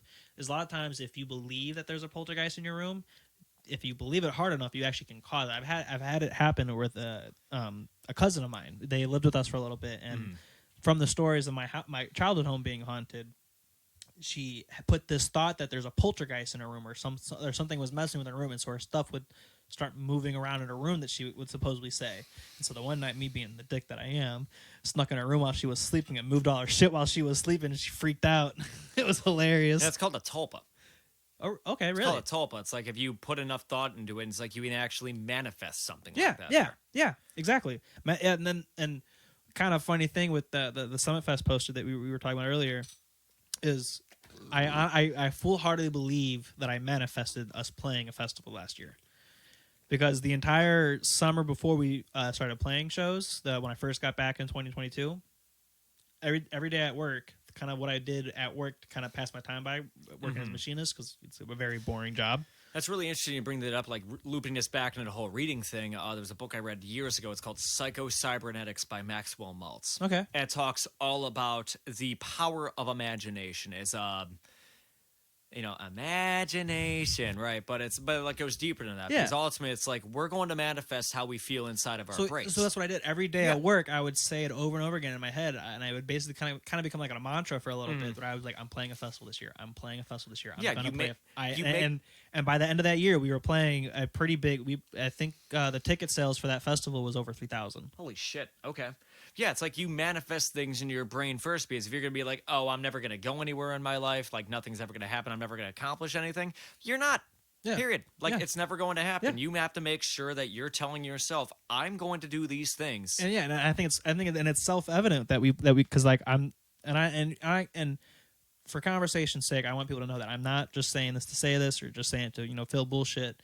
But no, I wholeheartedly every day when I was at work, I would sit there and repeat in my head, "I'm playing a festival. I'm going to play a festival this year," and it worked. Yeah, and that's what I was saying. Like last year, like I played my first show last year. I told myself, "I'm going to find a show to play this year. I don't know how I'm going to do it, but I will do it somehow." Dude, you know this. Whenever you want a fucking show, we will gladly have you come up with us. Oh, dude, bet. Gladly. Tell me when and where. I'll be there. I got some synthesizer I do. I got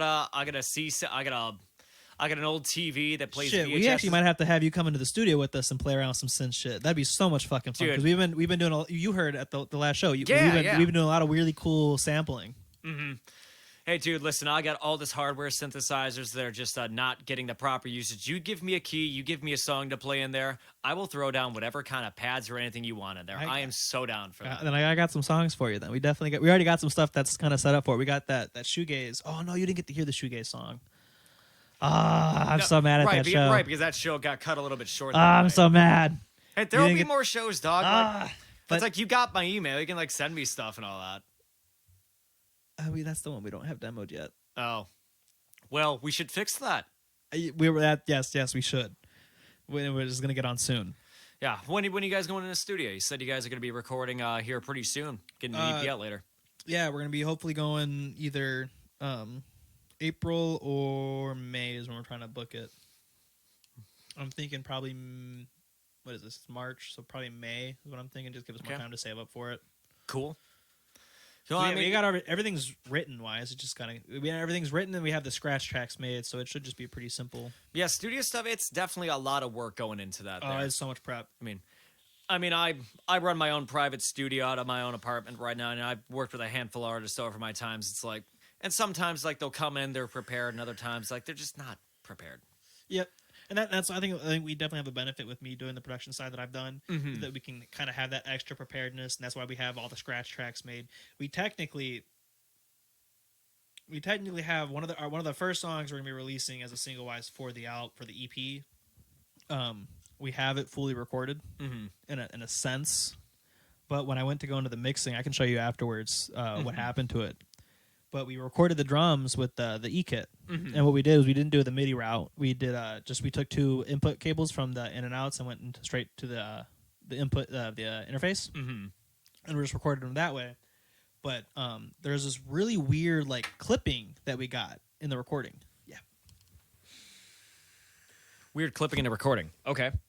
and nothing, and like it would be there, but then wouldn't be there at the same exact time. And then no matter what I did EQ, no matter if I did like a de-esser plugin, if I did a limiter, everything I tried to get that out of there. I even tried to upload it into my my Melodyne and just delete the actual sound itself from the, because you know how you can do that in Melodyne. Yeah. So yeah, I was going to attempt to do that, but I forgot that on this computer I didn't activate my Melodyne. Melodyne's only activated on my other computer, so I couldn't do it. So I've tried every single process thought I could think of to try to get this out of there, but it's this really weird like sound. I can show you afterwards, but it's this really weird sound in the beginning of the drum And you track. said it was like here on the E kit. Yeah. Where you said you were just plugging the output straight into the interface. So at that point there, I mean, you're working more or less like an instrument level signal on that one there. It's like line level, but like direct boxes definitely do. So, but with this quite a interface, wonder. we had to switch it instead of being the line input. We had to push in the pads Okay. on the because you've used one of these before. Yeah. You used with Behringer. So we had to push in the pads for the drums to really actually get the sound to kind of come out because it was very quiet at first, really quiet. No matter what no matter how much I turned up the gain, no matter how much I turned up the slides, it was real quiet for a little bit. It took me like 2 weeks to get it to properly record. It's a very fine balance with a lot of those things there, especially if you're like working with electronic instruments going directly into an interface or even a digital mixer for that matter there. Yeah. Like, I mean, at least for my own, if I can just go into my own setup and all that, I have all of my synthesizers running through direct boxes going into my X32. Gotcha. Just having like the instrument level signals, even though you can turn up the volume on those ones there. So you have a greater signal going in. It's still not powerful enough to really hit those microphone grade signals there. So Yeah. you need something to bring it up to a proper line level before it hits an interface. Okay, there. gotcha. Yeah. So you think if I pulled in got some DI, I plan on getting DI boxes anyways for our live rig. So if I ran it through the DI box into the interface, that'd probably boost the signal then. It would definitely help with boosting the signal on that one there, or if you just want to initiate a pad on that one there. Okay. And it makes it a little bit cleaner, especially if you're working with TS lines coming out of there instead of TRS lines. Yeah, because that's so I'm a very unclassically trained producer. When it comes, Would you say novice, perhaps? yeah. Well, no, I wouldn't even say novice because I have a knack for mixing. I have a very good knack for mixing, especially when it comes to like live mixing. But when I'm talking more towards like the understanding of what like the gear is, like the technical side of it in a sense, like if you put me, I can mess around with it and I'll figure out and get something good to come out of it. But like if you told me like, hey, boost E key, boost your E key, yeah, am I right? Equalizer.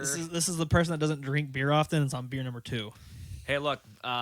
Also on beer number 2, I'll drink to that, my friend. Hell yeah.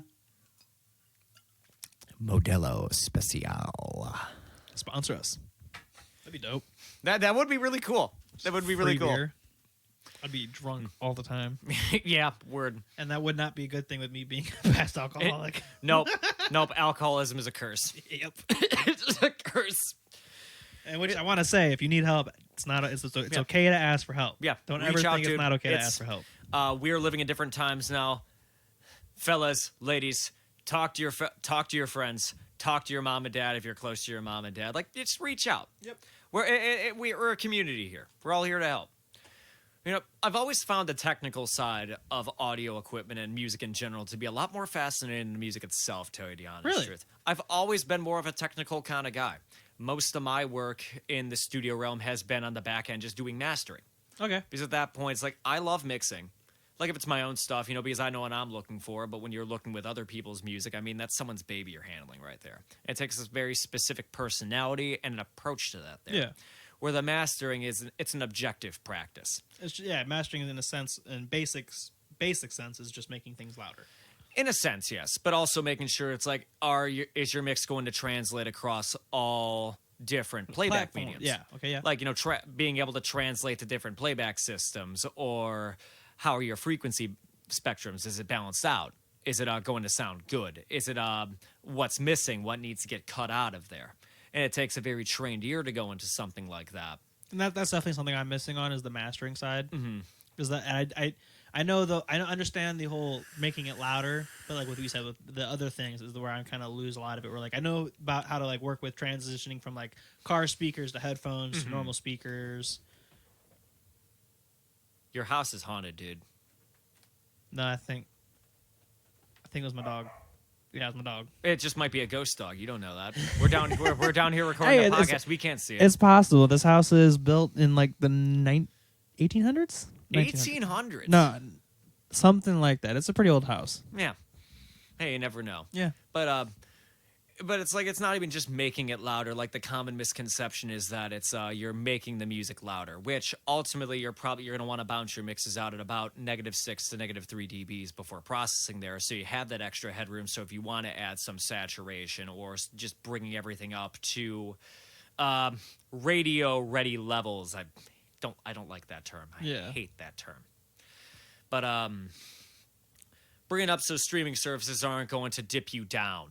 Yeah, because Spotify will do an automatic dip of like what -14. It's like -14 and -14 LUFS and -1 dB is the standard now. Okay, yeah. But then you listen to like older like AC/DC records that were back on CDs. Like I think Back in Black ended up peaking out at about like -9 LUFS. Yeah, so that confused me because like I've always heard that Spotify wise you want to mix it to like a -14. Mm-hmm. So there's one of my acoustic project that I did. I mastered to that. I got it to that -14 something around that range for LUFs, and then when I released it on Spotify, it was a lot quieter. And it confused me because I was like I mixed it to -14, so how did it get quieter on Spotify?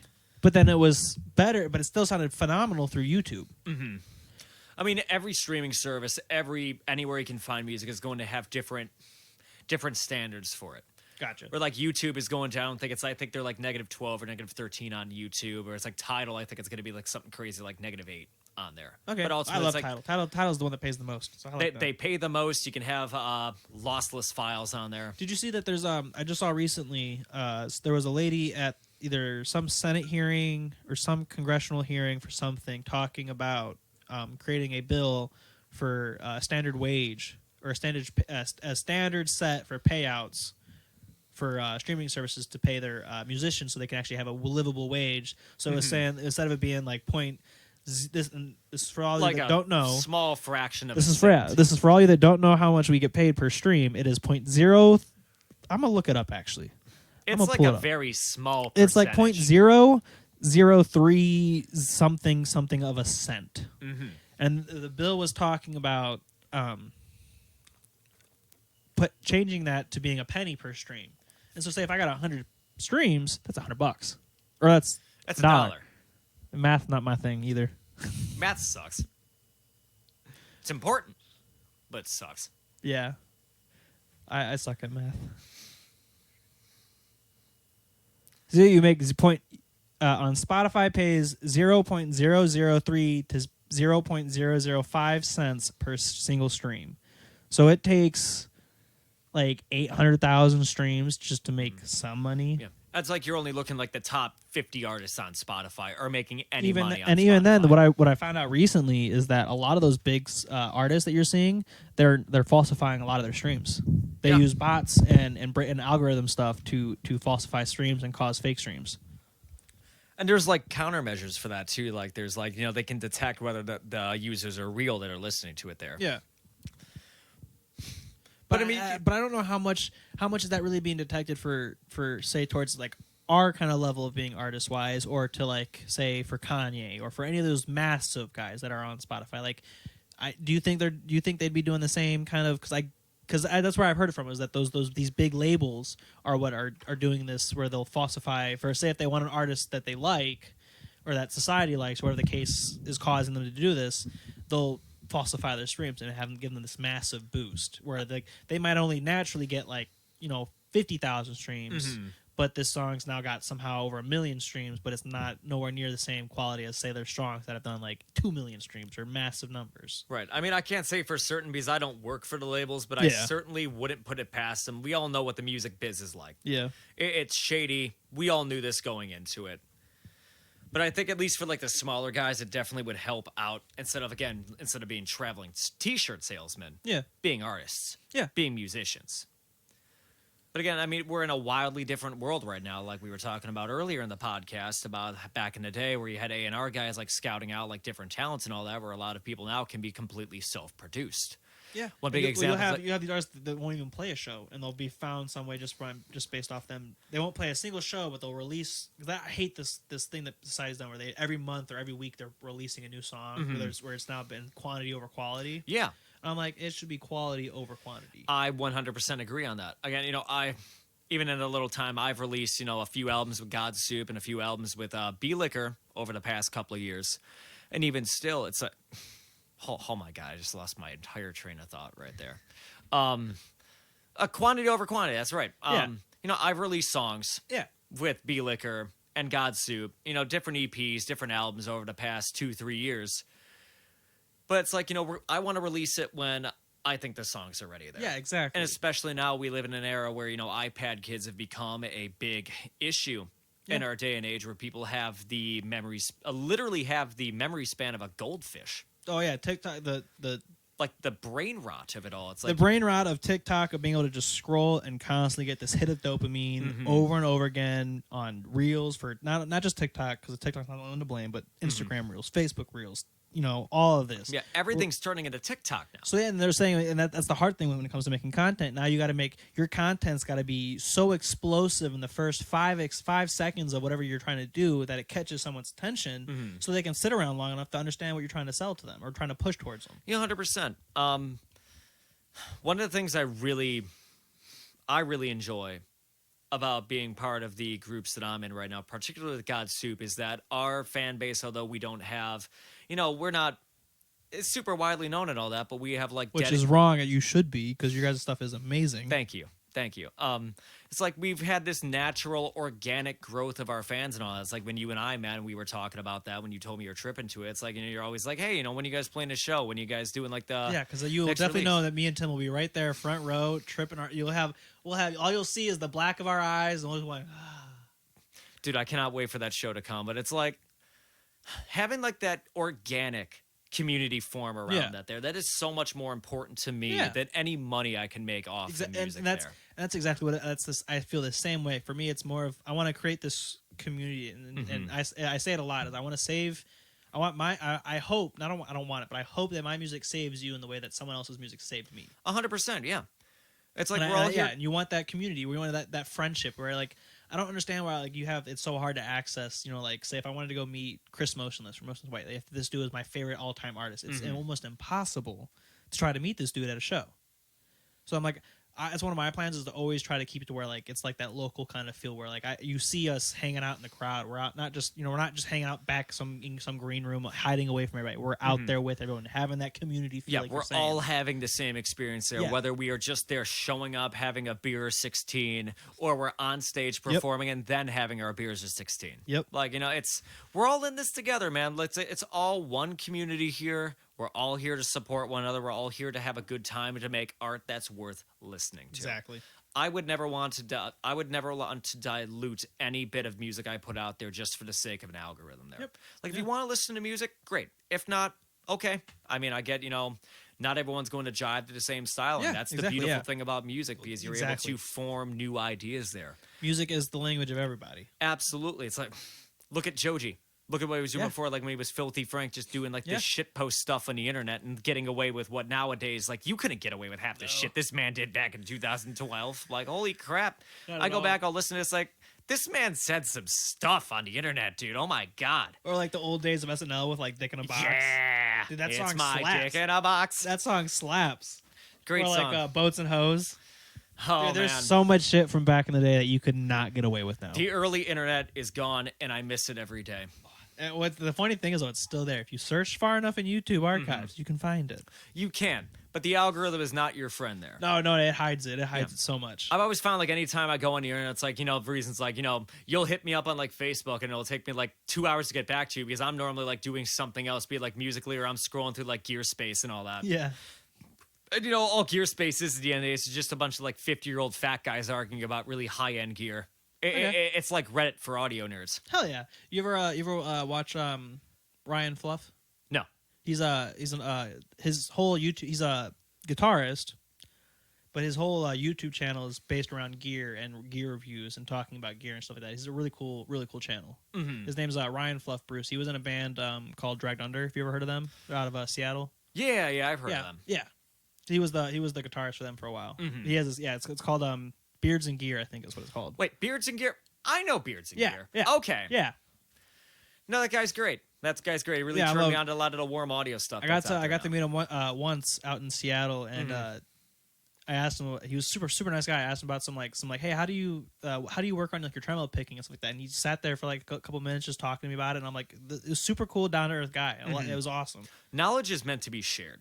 Mm-hmm. Like if you're asking an honest, good question and not just like a non-question, you should, if you have the knowledge for it, you should be able to share that. That's why I have a big interest in like the occult, and I think there's a big misunderstanding of what the occult is, and all that occult means is hidden knowledge. Mm-hmm.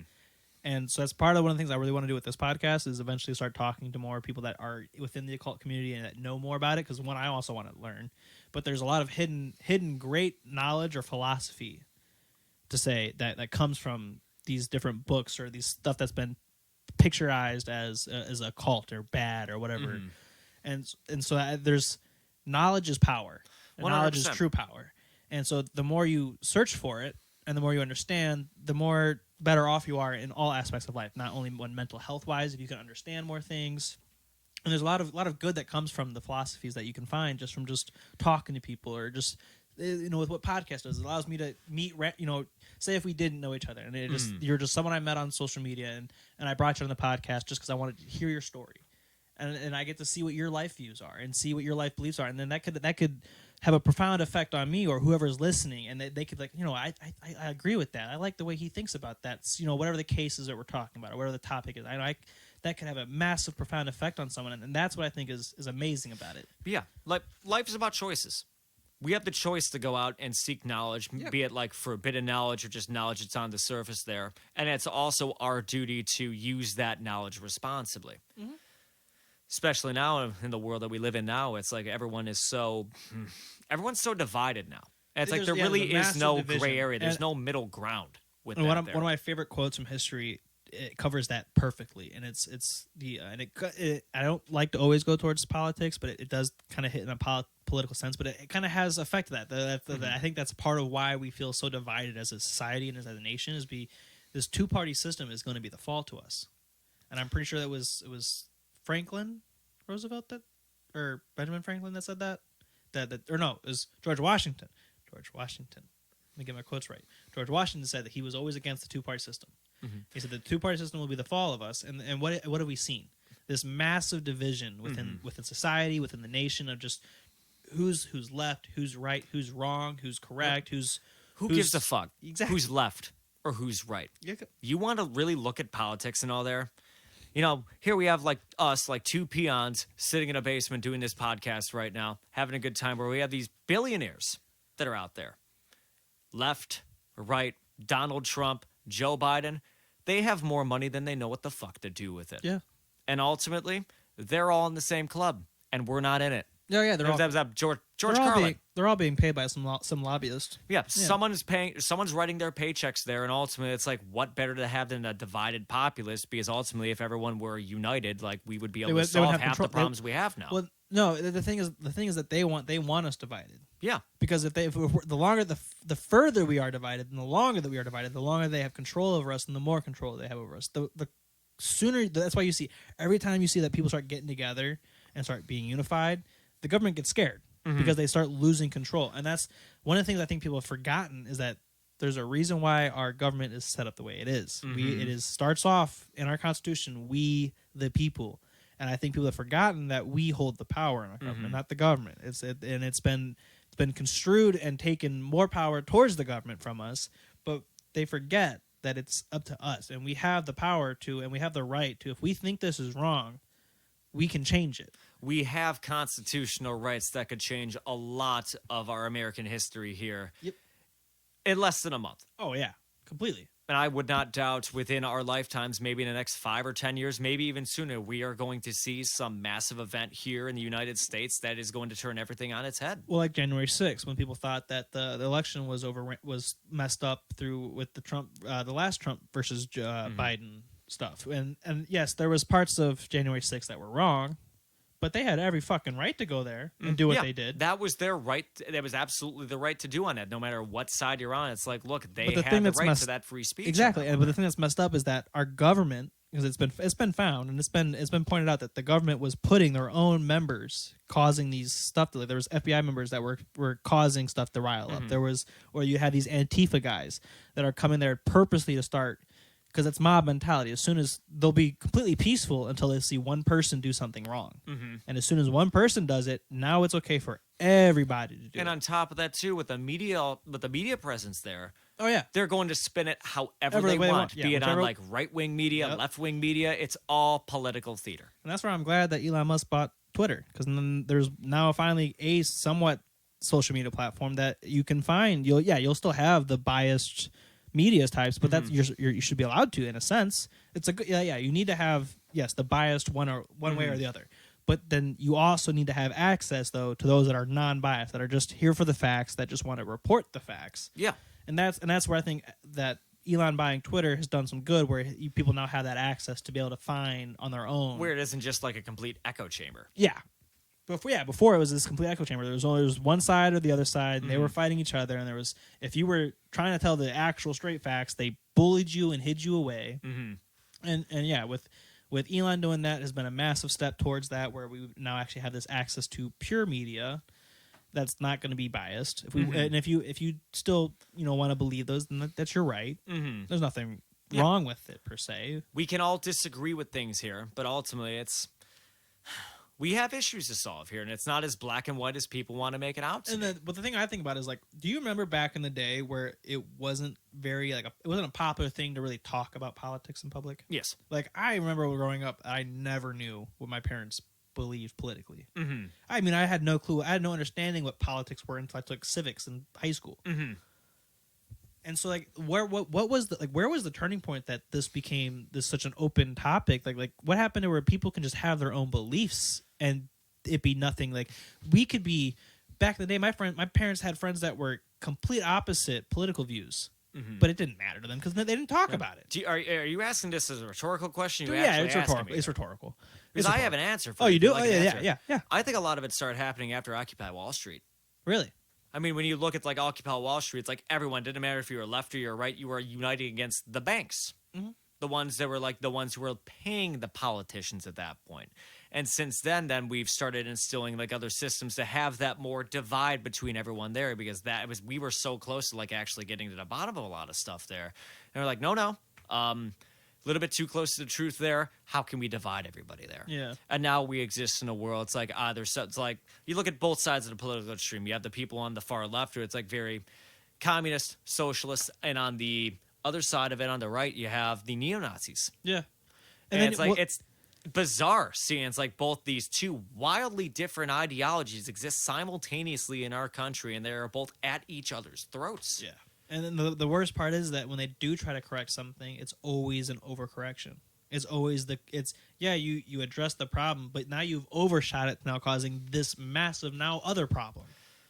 That's one of the big things I've seen, especially with like when the riots were going on during COVID. It's like you saw this massive people calling for the destruction of these supposedly racist statues. I'm like, if that statue talks about history, that's something that we need to keep. Yeah, that's there to remind you about that, so that doesn't happen again. It's not something that we should be taking down or destroying. Yeah, I was in Gettysburg recently, this past September. It's my fiance and I's favorite place to go. Okay, we saw there was a lot of statues there of a lot of Confederate generals, Confederate soldiers, and leaders there that were vandalized.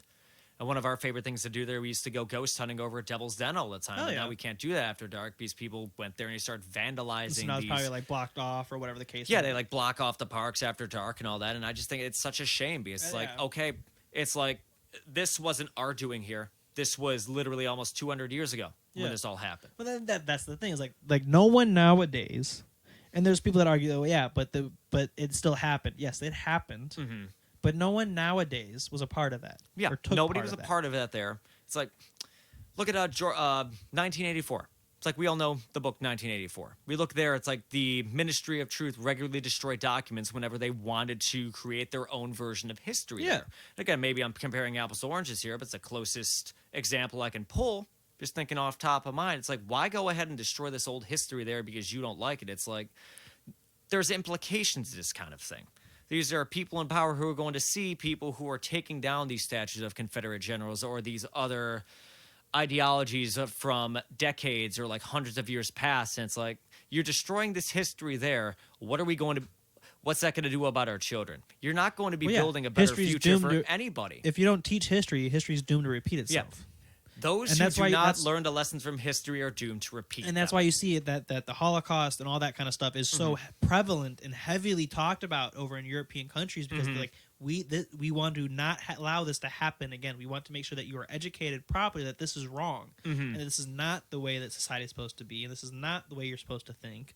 And the fact that we're seeing people not only encourage it but allow it to happen.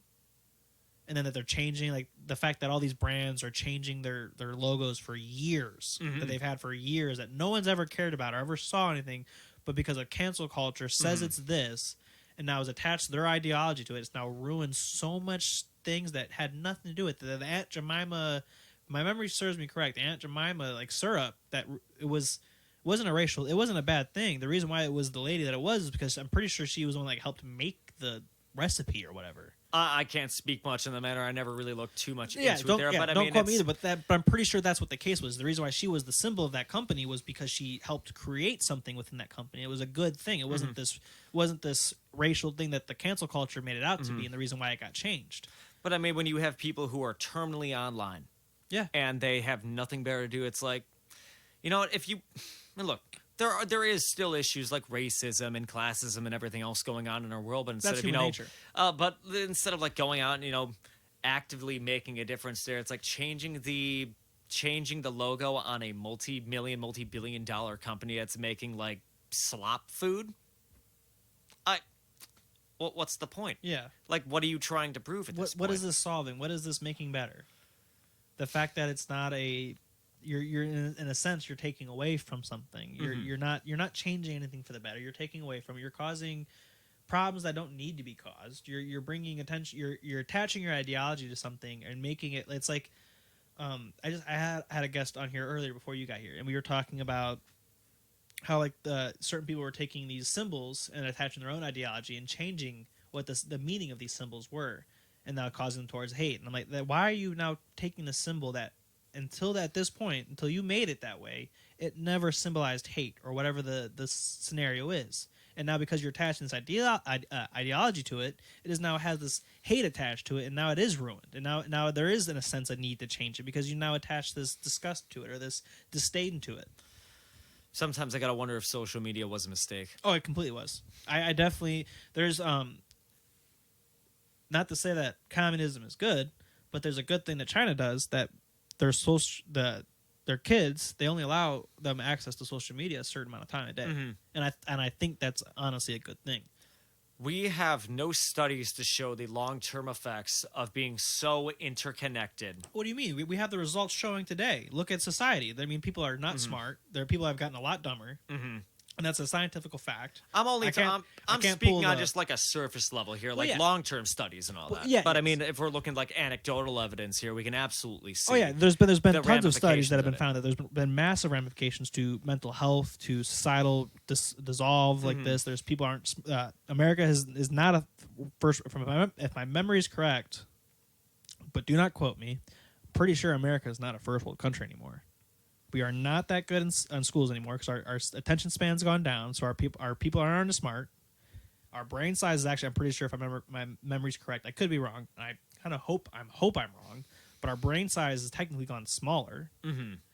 And so there's massive effects already happening now because of how much social media or just the use of technology and how we're constantly just playing on our phones and sucked into them. Yeah, instead of like actually existing in the moment and being this fear of boredom. Like we always have to be doing something with our hands instead of we're just on our phones and that's like one of the favorite things about these podcasts is that I get to spend however long we sit here, and neither of us have really like if we touched our phone, it was to look up something or to send a track over so we can play some music. Yeah, it's like we're having a conversation exactly here, and that's the big thing that's missing in a lot of different sectors. And with the surgence of massive boom of podcasts, I think it's going to help people a lot. It gives people that platform to really finally start having conversations again and talking about stuff and really getting down to philosophies or just how the inner workings of different people work and getting that connection, that community again. And people are all going to be different. Like you and I share a lot of similarities. We have a lot of common ground, but it's like we're still going to have like different opinions on things. Yep. And as what's that old saying goes, like opinions are like assholes. Everyone has one. They all stink. Yep. Although my opinion's the correct opinion. Sorry guys. I'm not taking no for an answer here. If you don't like anti-music, get the fuck out of my face. Yeah, get the fuck out of here. If you're not anti-music, then you're not music. You fucking conformist. I mean, yeah. Oh, what? You listen to fucking metalcore? What? You're not listening like tracks about like fucking breakfast foods? Not listening about like taking a piss in a porta potty? Or like putting a steak in a plastic container, call it fucking meat container? What the fuck's wrong with you? What the fuck are you doing? You fucking conformist. Yeah, I bet you fucking listen to... Why listen to Ariana Grande when you can listen to fucking pancakes being made? That's what I'm fucking so saying, much better. dude. Like, have you seen bands going out there and like cooking pancakes on stage? I bet you haven't. Actually, there is a metal band that they don't make pancakes, but they have a song called PB&J. They're a band called Wait a minute. I think I've heard it. I've heard of this band. Lydia Can't Breathe from Florida. Yeah. Yeah. Lydia Can't Breathe. They have a song called PB&J, and their merch girl. And I think she does more than just the merch because I don't want to just call her a merch girl because I always hate that term. Mm-hmm. But they'll come up on stage with them, and while they're playing the song, she makes these PB&Js stupid quick, and she'll like throw them out to the crowd, right? Yeah, Dude, It's a massive food fight. It's amazing. But listen, Kyle, you are phenomenal with that idea. It is awesome, and I love you for it. Fuck yeah. As far as like merch girl, I've always preferred the term merch bitch, honestly. Yeah, you're right. That's a better one. I'm totally kidding. Please don't cancel me. No, you're conformist. You're not anti-music. Yeah, that's what I'm saying, dude. I mean, who am I kidding? I make like I make like conformist music. Like my Bieliker is all just like it's conformist. It follows musical melodies and all that. But it's dope though. It's just you. You're making an experience still though. Yeah. You're not just making music. You're making that's a whole experience that you feel with that. Mm-hmm. And I mean, again, that's what it's about. You're there. Yeah. You're making an experience. We're having fun. I mean, isn't that what it's not all about? That's exactly what it's all about. Yeah. I will never want to make my music again. I'll never want to make my music just for the bag. Yeah. Like I see no point. Yeah. In doing that. Because then what music are you making? Because like I've always had a kind of like a theory that for me, like when it comes to musicians, they've gone through a lot of hard shit. Yeah. They've gone through a lot of fucked up shit in their life. They've dealt with a lot of bullshit, and that's what allows them to be able to have this creative freedom to create these amazing melodies or create this emotionally touching, powerful music. You have to have some kind of hardship to be able to tell a story. I don't know what kind of hardship I ever need to like, literally record cooking pancakes and making that into a song, but well, that's why it's anti-music. Yeah, literally. I mean, I guess with Bieliker, it's like, it's like making songs about like different experiences in my life, just like different scenes I've just seen in my head. It's like, oh, what would that sound like? But you're also like with the lore side of it, you're creating this whole big picture story out of it, and it's amazing. Yeah, it's like we're all out here to have fun. Like the GodSoop storyline is just it's nonsense. It's supposed to be the whole thing. The Bieliker stuff, but it's fun. It's all in good fun. It's entertaining. It's awesome. And that's what it's supposed to be. You're an entertainer. Mm-hmm. You're not just a musician. You're an entertainer. Yes, that's the Like, industry. look at what Alice Cooper's been doing. I mean, this man's been rocking since like what, the 1960s, still making albums Really? here. Yeah, I mean, he's been around for a hot minute, dude. That was my first concert. Has it been since the 60s? Let's look that up. I think it was like 1964, I think was his first album. It was Alice early Cooper? 60s, it had to have been. But I mean, this man, like, since his inceptions, like, he has these massive stage shows. Like, it's not just Yeah. him playing the songs on there. His career spans 60 years. He's born February 4th, 1948. And he's still making music. That's insane. Yeah, and he's super down. He's down to earth. Kicked a coke habit, and he's Yeah, 1964 is when they started. yeah, big Damn. Frankenstein's on stage. Oh, yeah, I love the whole, guillotines. yeah. It's the stuff like that. The props make it an act. Yeah. And That's where we bring Jeff in. That's why we have the confetti cannons. Yeah, no, Yeah. I completely agree with that. You have to add it's not just the music that you're there to play. You're there to not only, and it sounds like kind of like you want to be robotic or whatever, but you are there. You're there to entertain the people, and it's your job to make the show entertaining. It's not just you up there singing a song, playing the songs, and just getting off stage. You have to tell us. You don't have to. I shouldn't say this. You don't have to tell a story, but you need to have some kind of aspect of your show that's more than just the music. Yeah, I mean, Necrogoblicon said it best. We need a gimmick. Well, yeah. We need a gimmick. It's like they literally have their their manager on there in a goblin costume. Yeah. Why? Why the fuck not? Come on. It's fun. Yeah, that's exactly why we brought Jeff in. He was a funny joke from like an inside joke within my family, and I'm like, fuck it, let's do it. And then people seem to really like it. And you don't have to go balls to the walls with it either. You can just No. it's like whatever works and all that. Like, for my first show, I ended up having a projector and I just got some free visualizer to throw into Ableton and I threw that onto and that's awesome. throw onto the back. It's like gives a visual element to it. Yeah. You don't need hundreds of thousands of dollars worth of gear for a video wall. Have you heard of the bands of Lone Wolf? Yeah. Did you hear what they did last year? No, what'd they do? They put on a 3D show. A 3D show. Yeah. Like 3D glasses. Yeah. No, fuck it. They put What? on it's super fucking cool. Holy crap. Okay. It was a badass show. They did it. They did it up at the Foundry. It was super fucking cool. They had like you said, they had like a screen in the back that was playing like visuals, and they had the lighting set up to have this like 3D effect with it. It was super fucking cool. I mean, it's like massive for that kind of stuff. You need to have some kind of an aspect to it, or even if it's just as simple as like getting off the stage or like getting in the pit with everyone with a wireless microphone and all that. I've seen that happen. And There was another band that was out there. It's a guy going around with a tambourine and the crowd just kind of waltzing through, like giving people high fives and all that. Like, it's fun. It's interactive. I had a spin pit one time that wasn't really a spin pit. It was we were playing the show and it cracked me up because it was like the most softest fucking thing you could see at a metal show, but it was the pit split and it made a circle, but it was this group of girls just fucking basically doing the Congo line in a circle.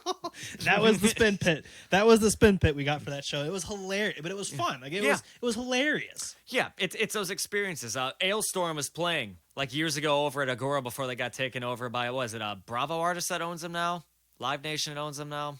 I don't know. No, before Agora went corporate when they were there, it's like there was this dude. Agora, that's Live Nation. Okay, so it's like before Live Nation took over the Agora, like Ailstorm was playing there. But good thing with Live Nation now, any artist that plays at a Live Nation owned venue gets paid like a guarantee no matter what now. I can't remember what the number is, but yeah, they get a decent guarantee now. And that's wonderful. My one gripe with the Agora now is that I can't leave the pit to go get another beer if I want to. It's like, guys, listen, Agora team, if you guys are listening to this here, for the love of God, let me go get another beer. Please. Listen, I can't just pregame the whole way there. It's like, I'll buy your $12 beers. I'll buy your $12 PBRs. Just let me have a good fucking time. But during the Ailstorm concert, so there's this dude who came in there and he was like in full chainmail. I'm talking like full custom-made chainmail armor for this year. That's awesome. Nancy the Tavern when she comes out, we're like all over shoulder to shoulder. We're like going back and forth, but we're still going at each other in the pit, just slowly. Awesome. But it was like more deliberate. That's awesome. It was such a pinnacle moment. Oh, that's awesome. And then when Necrogoblicon finished, John Goblicon parted ways with everyone and gave everybody high fives as he ran down the the crowd. That's the word. I'm like run down center crowd, gave everyone high fives, picked my nose afterwards. It was a good time.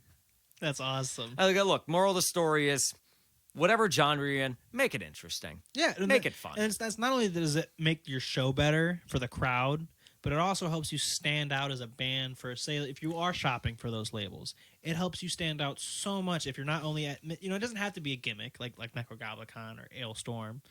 It can be anything. But it helps you stand out so that you're not just this copy pasta band that's playing the same shit that everyone else is playing. Yeah, what are you doing differently? It's like, don't ask like what everyone else is doing. Ask yourself, what are you doing? Yeah, and if what you're are not you doing to make it different? And if you're not doing anything different, what can you do to be different? Innovation. Exactly. Got to innovate with these things. Exactly. Like people have done visualizers before. People have done different skits within their shows. I have a cool idea I have for Ash Hollow shows that I'm because I don't want it stolen, I won't tell it on here. I'll tell you afterwards, but it's a super cool thing to add like this whole kind of different immersion to shows. Immersion is good. Yeah. It's like the big titty mods you find over in Skyrim from like 10 years ago. Dude, I still to this day, I actually just because I moved here finally, I downloaded Skyrim again to start a new playthrough. So I'm like, I'm in a new house. I got a new playthrough. And I'm going through the mods, and they now have this like thing called the creation. It's not called mods anymore. It's called creators or creation or whatever the fuck it's called. You got to pay for credits to be able to use certain ones. That's like through Steam, right? No, it's through. I don't have. It's on my Xbox, so it's through Microsoft. Okay, but it could be also through Steam on like the PC wise. But no, you have to pay like $50. Say if you want to like get access to like a decent amount of like of the non-standard like mods. You have to pay like $50 to get like 5,000 credits to be able to buy these mods, but there's no crazy mods like that no more. There's none of them. None of them are like that no more. No. You really got to hand it some of those mod creators out there really just taking time out of their days to create. Oh yeah, the stuff that they do is insane. The amount of work, because they're basically building a mini game inside of it to add on to this game that's already been built, and to not only understand the mechanics of the game that they're adding on to, but then to make that cohesive and not be some like janky, messed up, buggy mess is insane. It's an art form, I could say. You know, you could say it, and it's impressive. It's so impressive. I would say so. If you're cool, like wrapping this up next 10 minutes. Too. Yeah, we can. Yeah. Yeah. I mean, you look at like a lot of games coming out now, especially on the PC community. People are just so willing to just dump their time, their effort, and their hearts into making these mods. Yeah. Like I picked up Cyberpunk 2077 recently with their new 2.12 update there. I haven't played it since it first came out. I couldn't. The bugs. I never played it when it came out. I heard about the bugs. I'm like, I waited years to play this game. I am happy that I waited this long because the game is in such a wonderful playable state. Is it now? It is. That's awesome. I can honest to God, I can say it's That's like awesome. It is so fun now, even on the vanilla side of things. Like really? It works really, really well. So I will say this: when I did play it, it was fun, but the bugs and the amount of bugs for the hype that it came with, I was disappointed. And I'm not even like I didn't know really what Cyberpunk was until that game came out. I didn't know there was a game before it, and there's this whole legacy behind it. And so like you have all this massive hype, and then there's just the amount of bugs it came with. It was an like unfinished product. Fallout 76 all over again. Yeah, it was unfinished product they released way too early. I'm at modern gaming, AAA. You know what game I'm excited for? What's that? You like Harry Potter? Yes. So you know about you play Hogwarts Legacy? Yes, yeah. So you know how they didn't do Quidditch? Mm-hmm. I got to play the beta tests. How was that? For Quidditch. Was it good? Oh my god. Ooh. Oh my god. It's so good. Ooh. It's so good. I'm technically not allowed to talk about that. I signed an NDA for that. Well, wait. The NDA is for showing it. I can talk about it because fuck them. This is free promotion. This is free promotion for them there. It's like, look, you're not really talking about the beta test. Like, we're not going into detail about it. No. God forbid if you got to even. I mean, I still can. I can still tell you about it. Just edit this out of the podcast. Yeah, literally, we have technology. But no, dude, this game. Did you ever play like the Quidditch World Cup game from back on the PlayStation 2? Very, very briefly. So you know how it was very fun. You could actually like play the different positions. You didn't have to like do any like the weird stuff like it was for like when like the Wii Harry Potter games came out for the Quidditch that they did for that. So it is this whole separate just Quidditch game, and character customization is pretty fun. You can unlock the different characters from the actual series. So I could play as Harry Potter if I wanted to, and go be a or play as Harry Potter if I wanted to as the goalie. Whatever the goalie's position. I can't remember what the goalie's position's called. The keeper, right? Yeah, keeper. Yeah. And so like it's and seeker, keeper. no, seekers the ones that score points. That's right. The quaffle. And that's the fun part. So like when you go to play like the different games, you play as, you can pick the different positions. So you're either going to play only as a seeker, or you'll play as the seeker, or you play as the keeper. Seeker, sneak, keeper, and what? I don't know what the fuck I just said. It was like a tongue twister. But no, so it's super fun, and it takes actual skill. Like it's not just like it's not just like running around and like you bumping into, and there's no automatically. It actually takes actual skill to catch the snitch. You have to be kind of quick about it.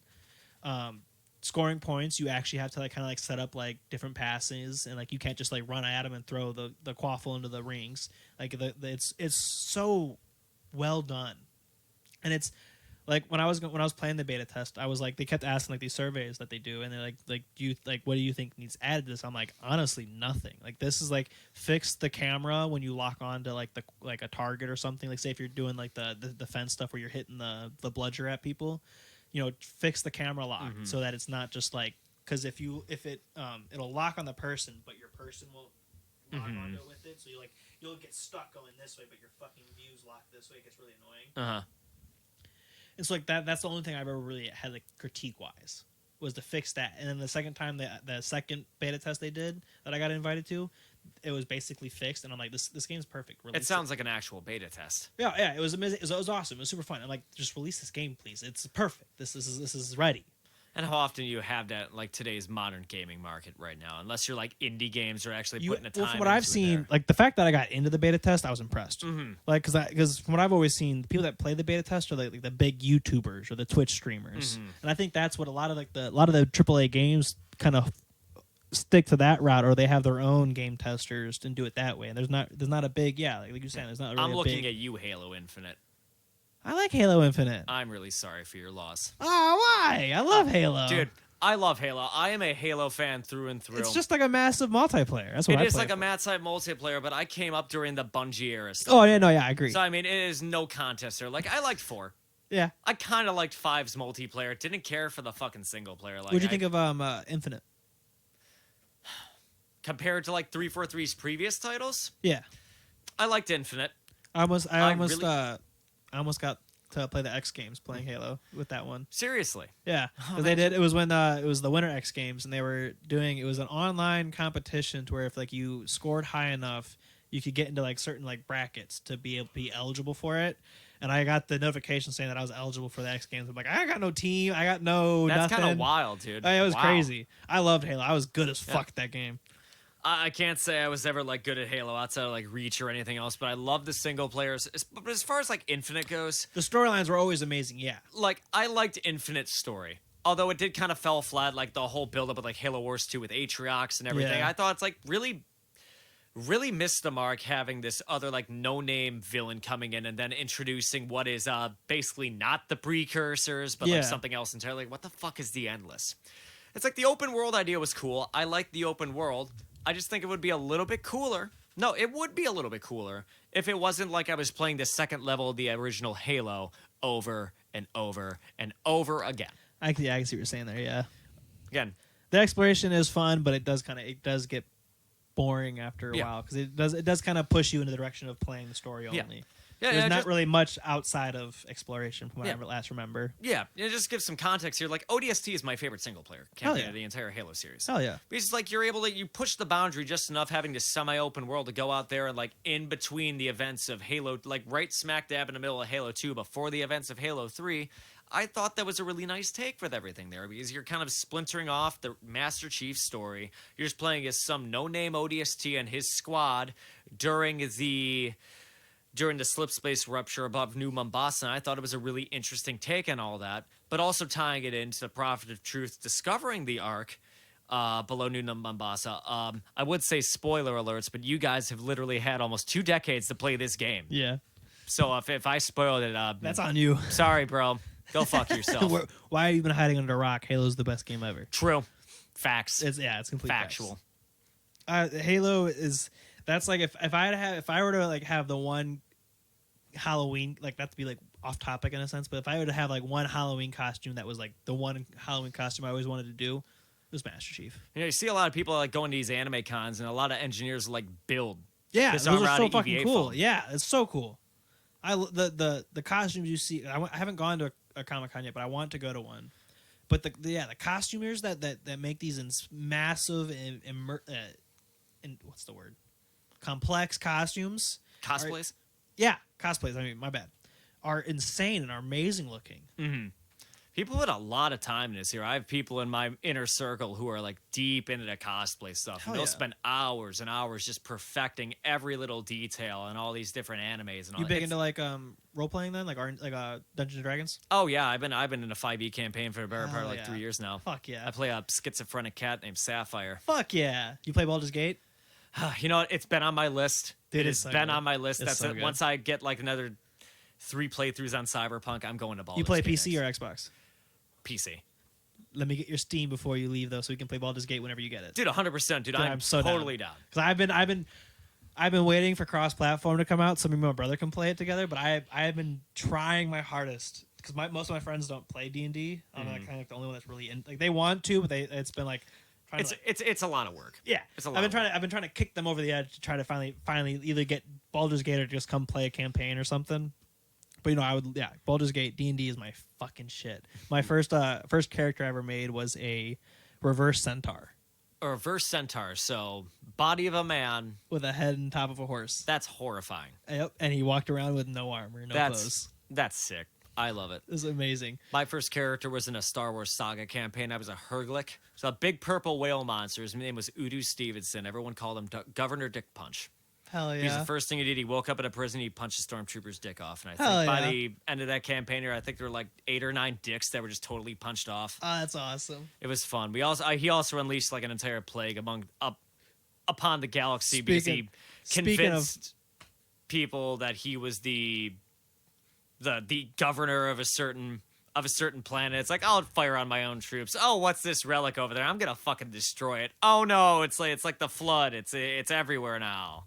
Wow. Oh, that's awesome. Speaking of dicks, the reverse centaur, his main weapon was his ginormous horse penis. How big of a horse penis he has? I can't remember what it was described as, but it was my main weapon, and I would if I like my main attack, I'd smack people with it, and like most of the time they would blow up. That's kind of hot, dude. Honestly, it was pretty hot. Yeah. Cool. What a great way to end. Thank you so much for coming on. Thank you for having me here. It's been such a wonderful time being on this podcast. Love to have you on again. Get some more music playing. 100%, dude. I mean, just for anyone who is listening to this, A Good Time Island for GodSoop's going to be out probably by the end of the year. And new B-Liquor track's going to be dropping here pretty soon before we start working on the new album here. And we'll be seeing you around here in the Ohio area. Come say hello, grab a beer. We'll have a good time. Fuck yeah. Please go and stream the stuff they do have out on all platforms. It is amazing. If you like having that psychedelic experience, it is the perfect stuff. And I mean it because I do it myself. It is the perfect stuff to trip to. It is beautiful music that just puts you in a whole amazing experience. So please go stream them. Gladly have you on again. Please come on again. Thank you for coming. And we'll see you guys later. Bye-bye.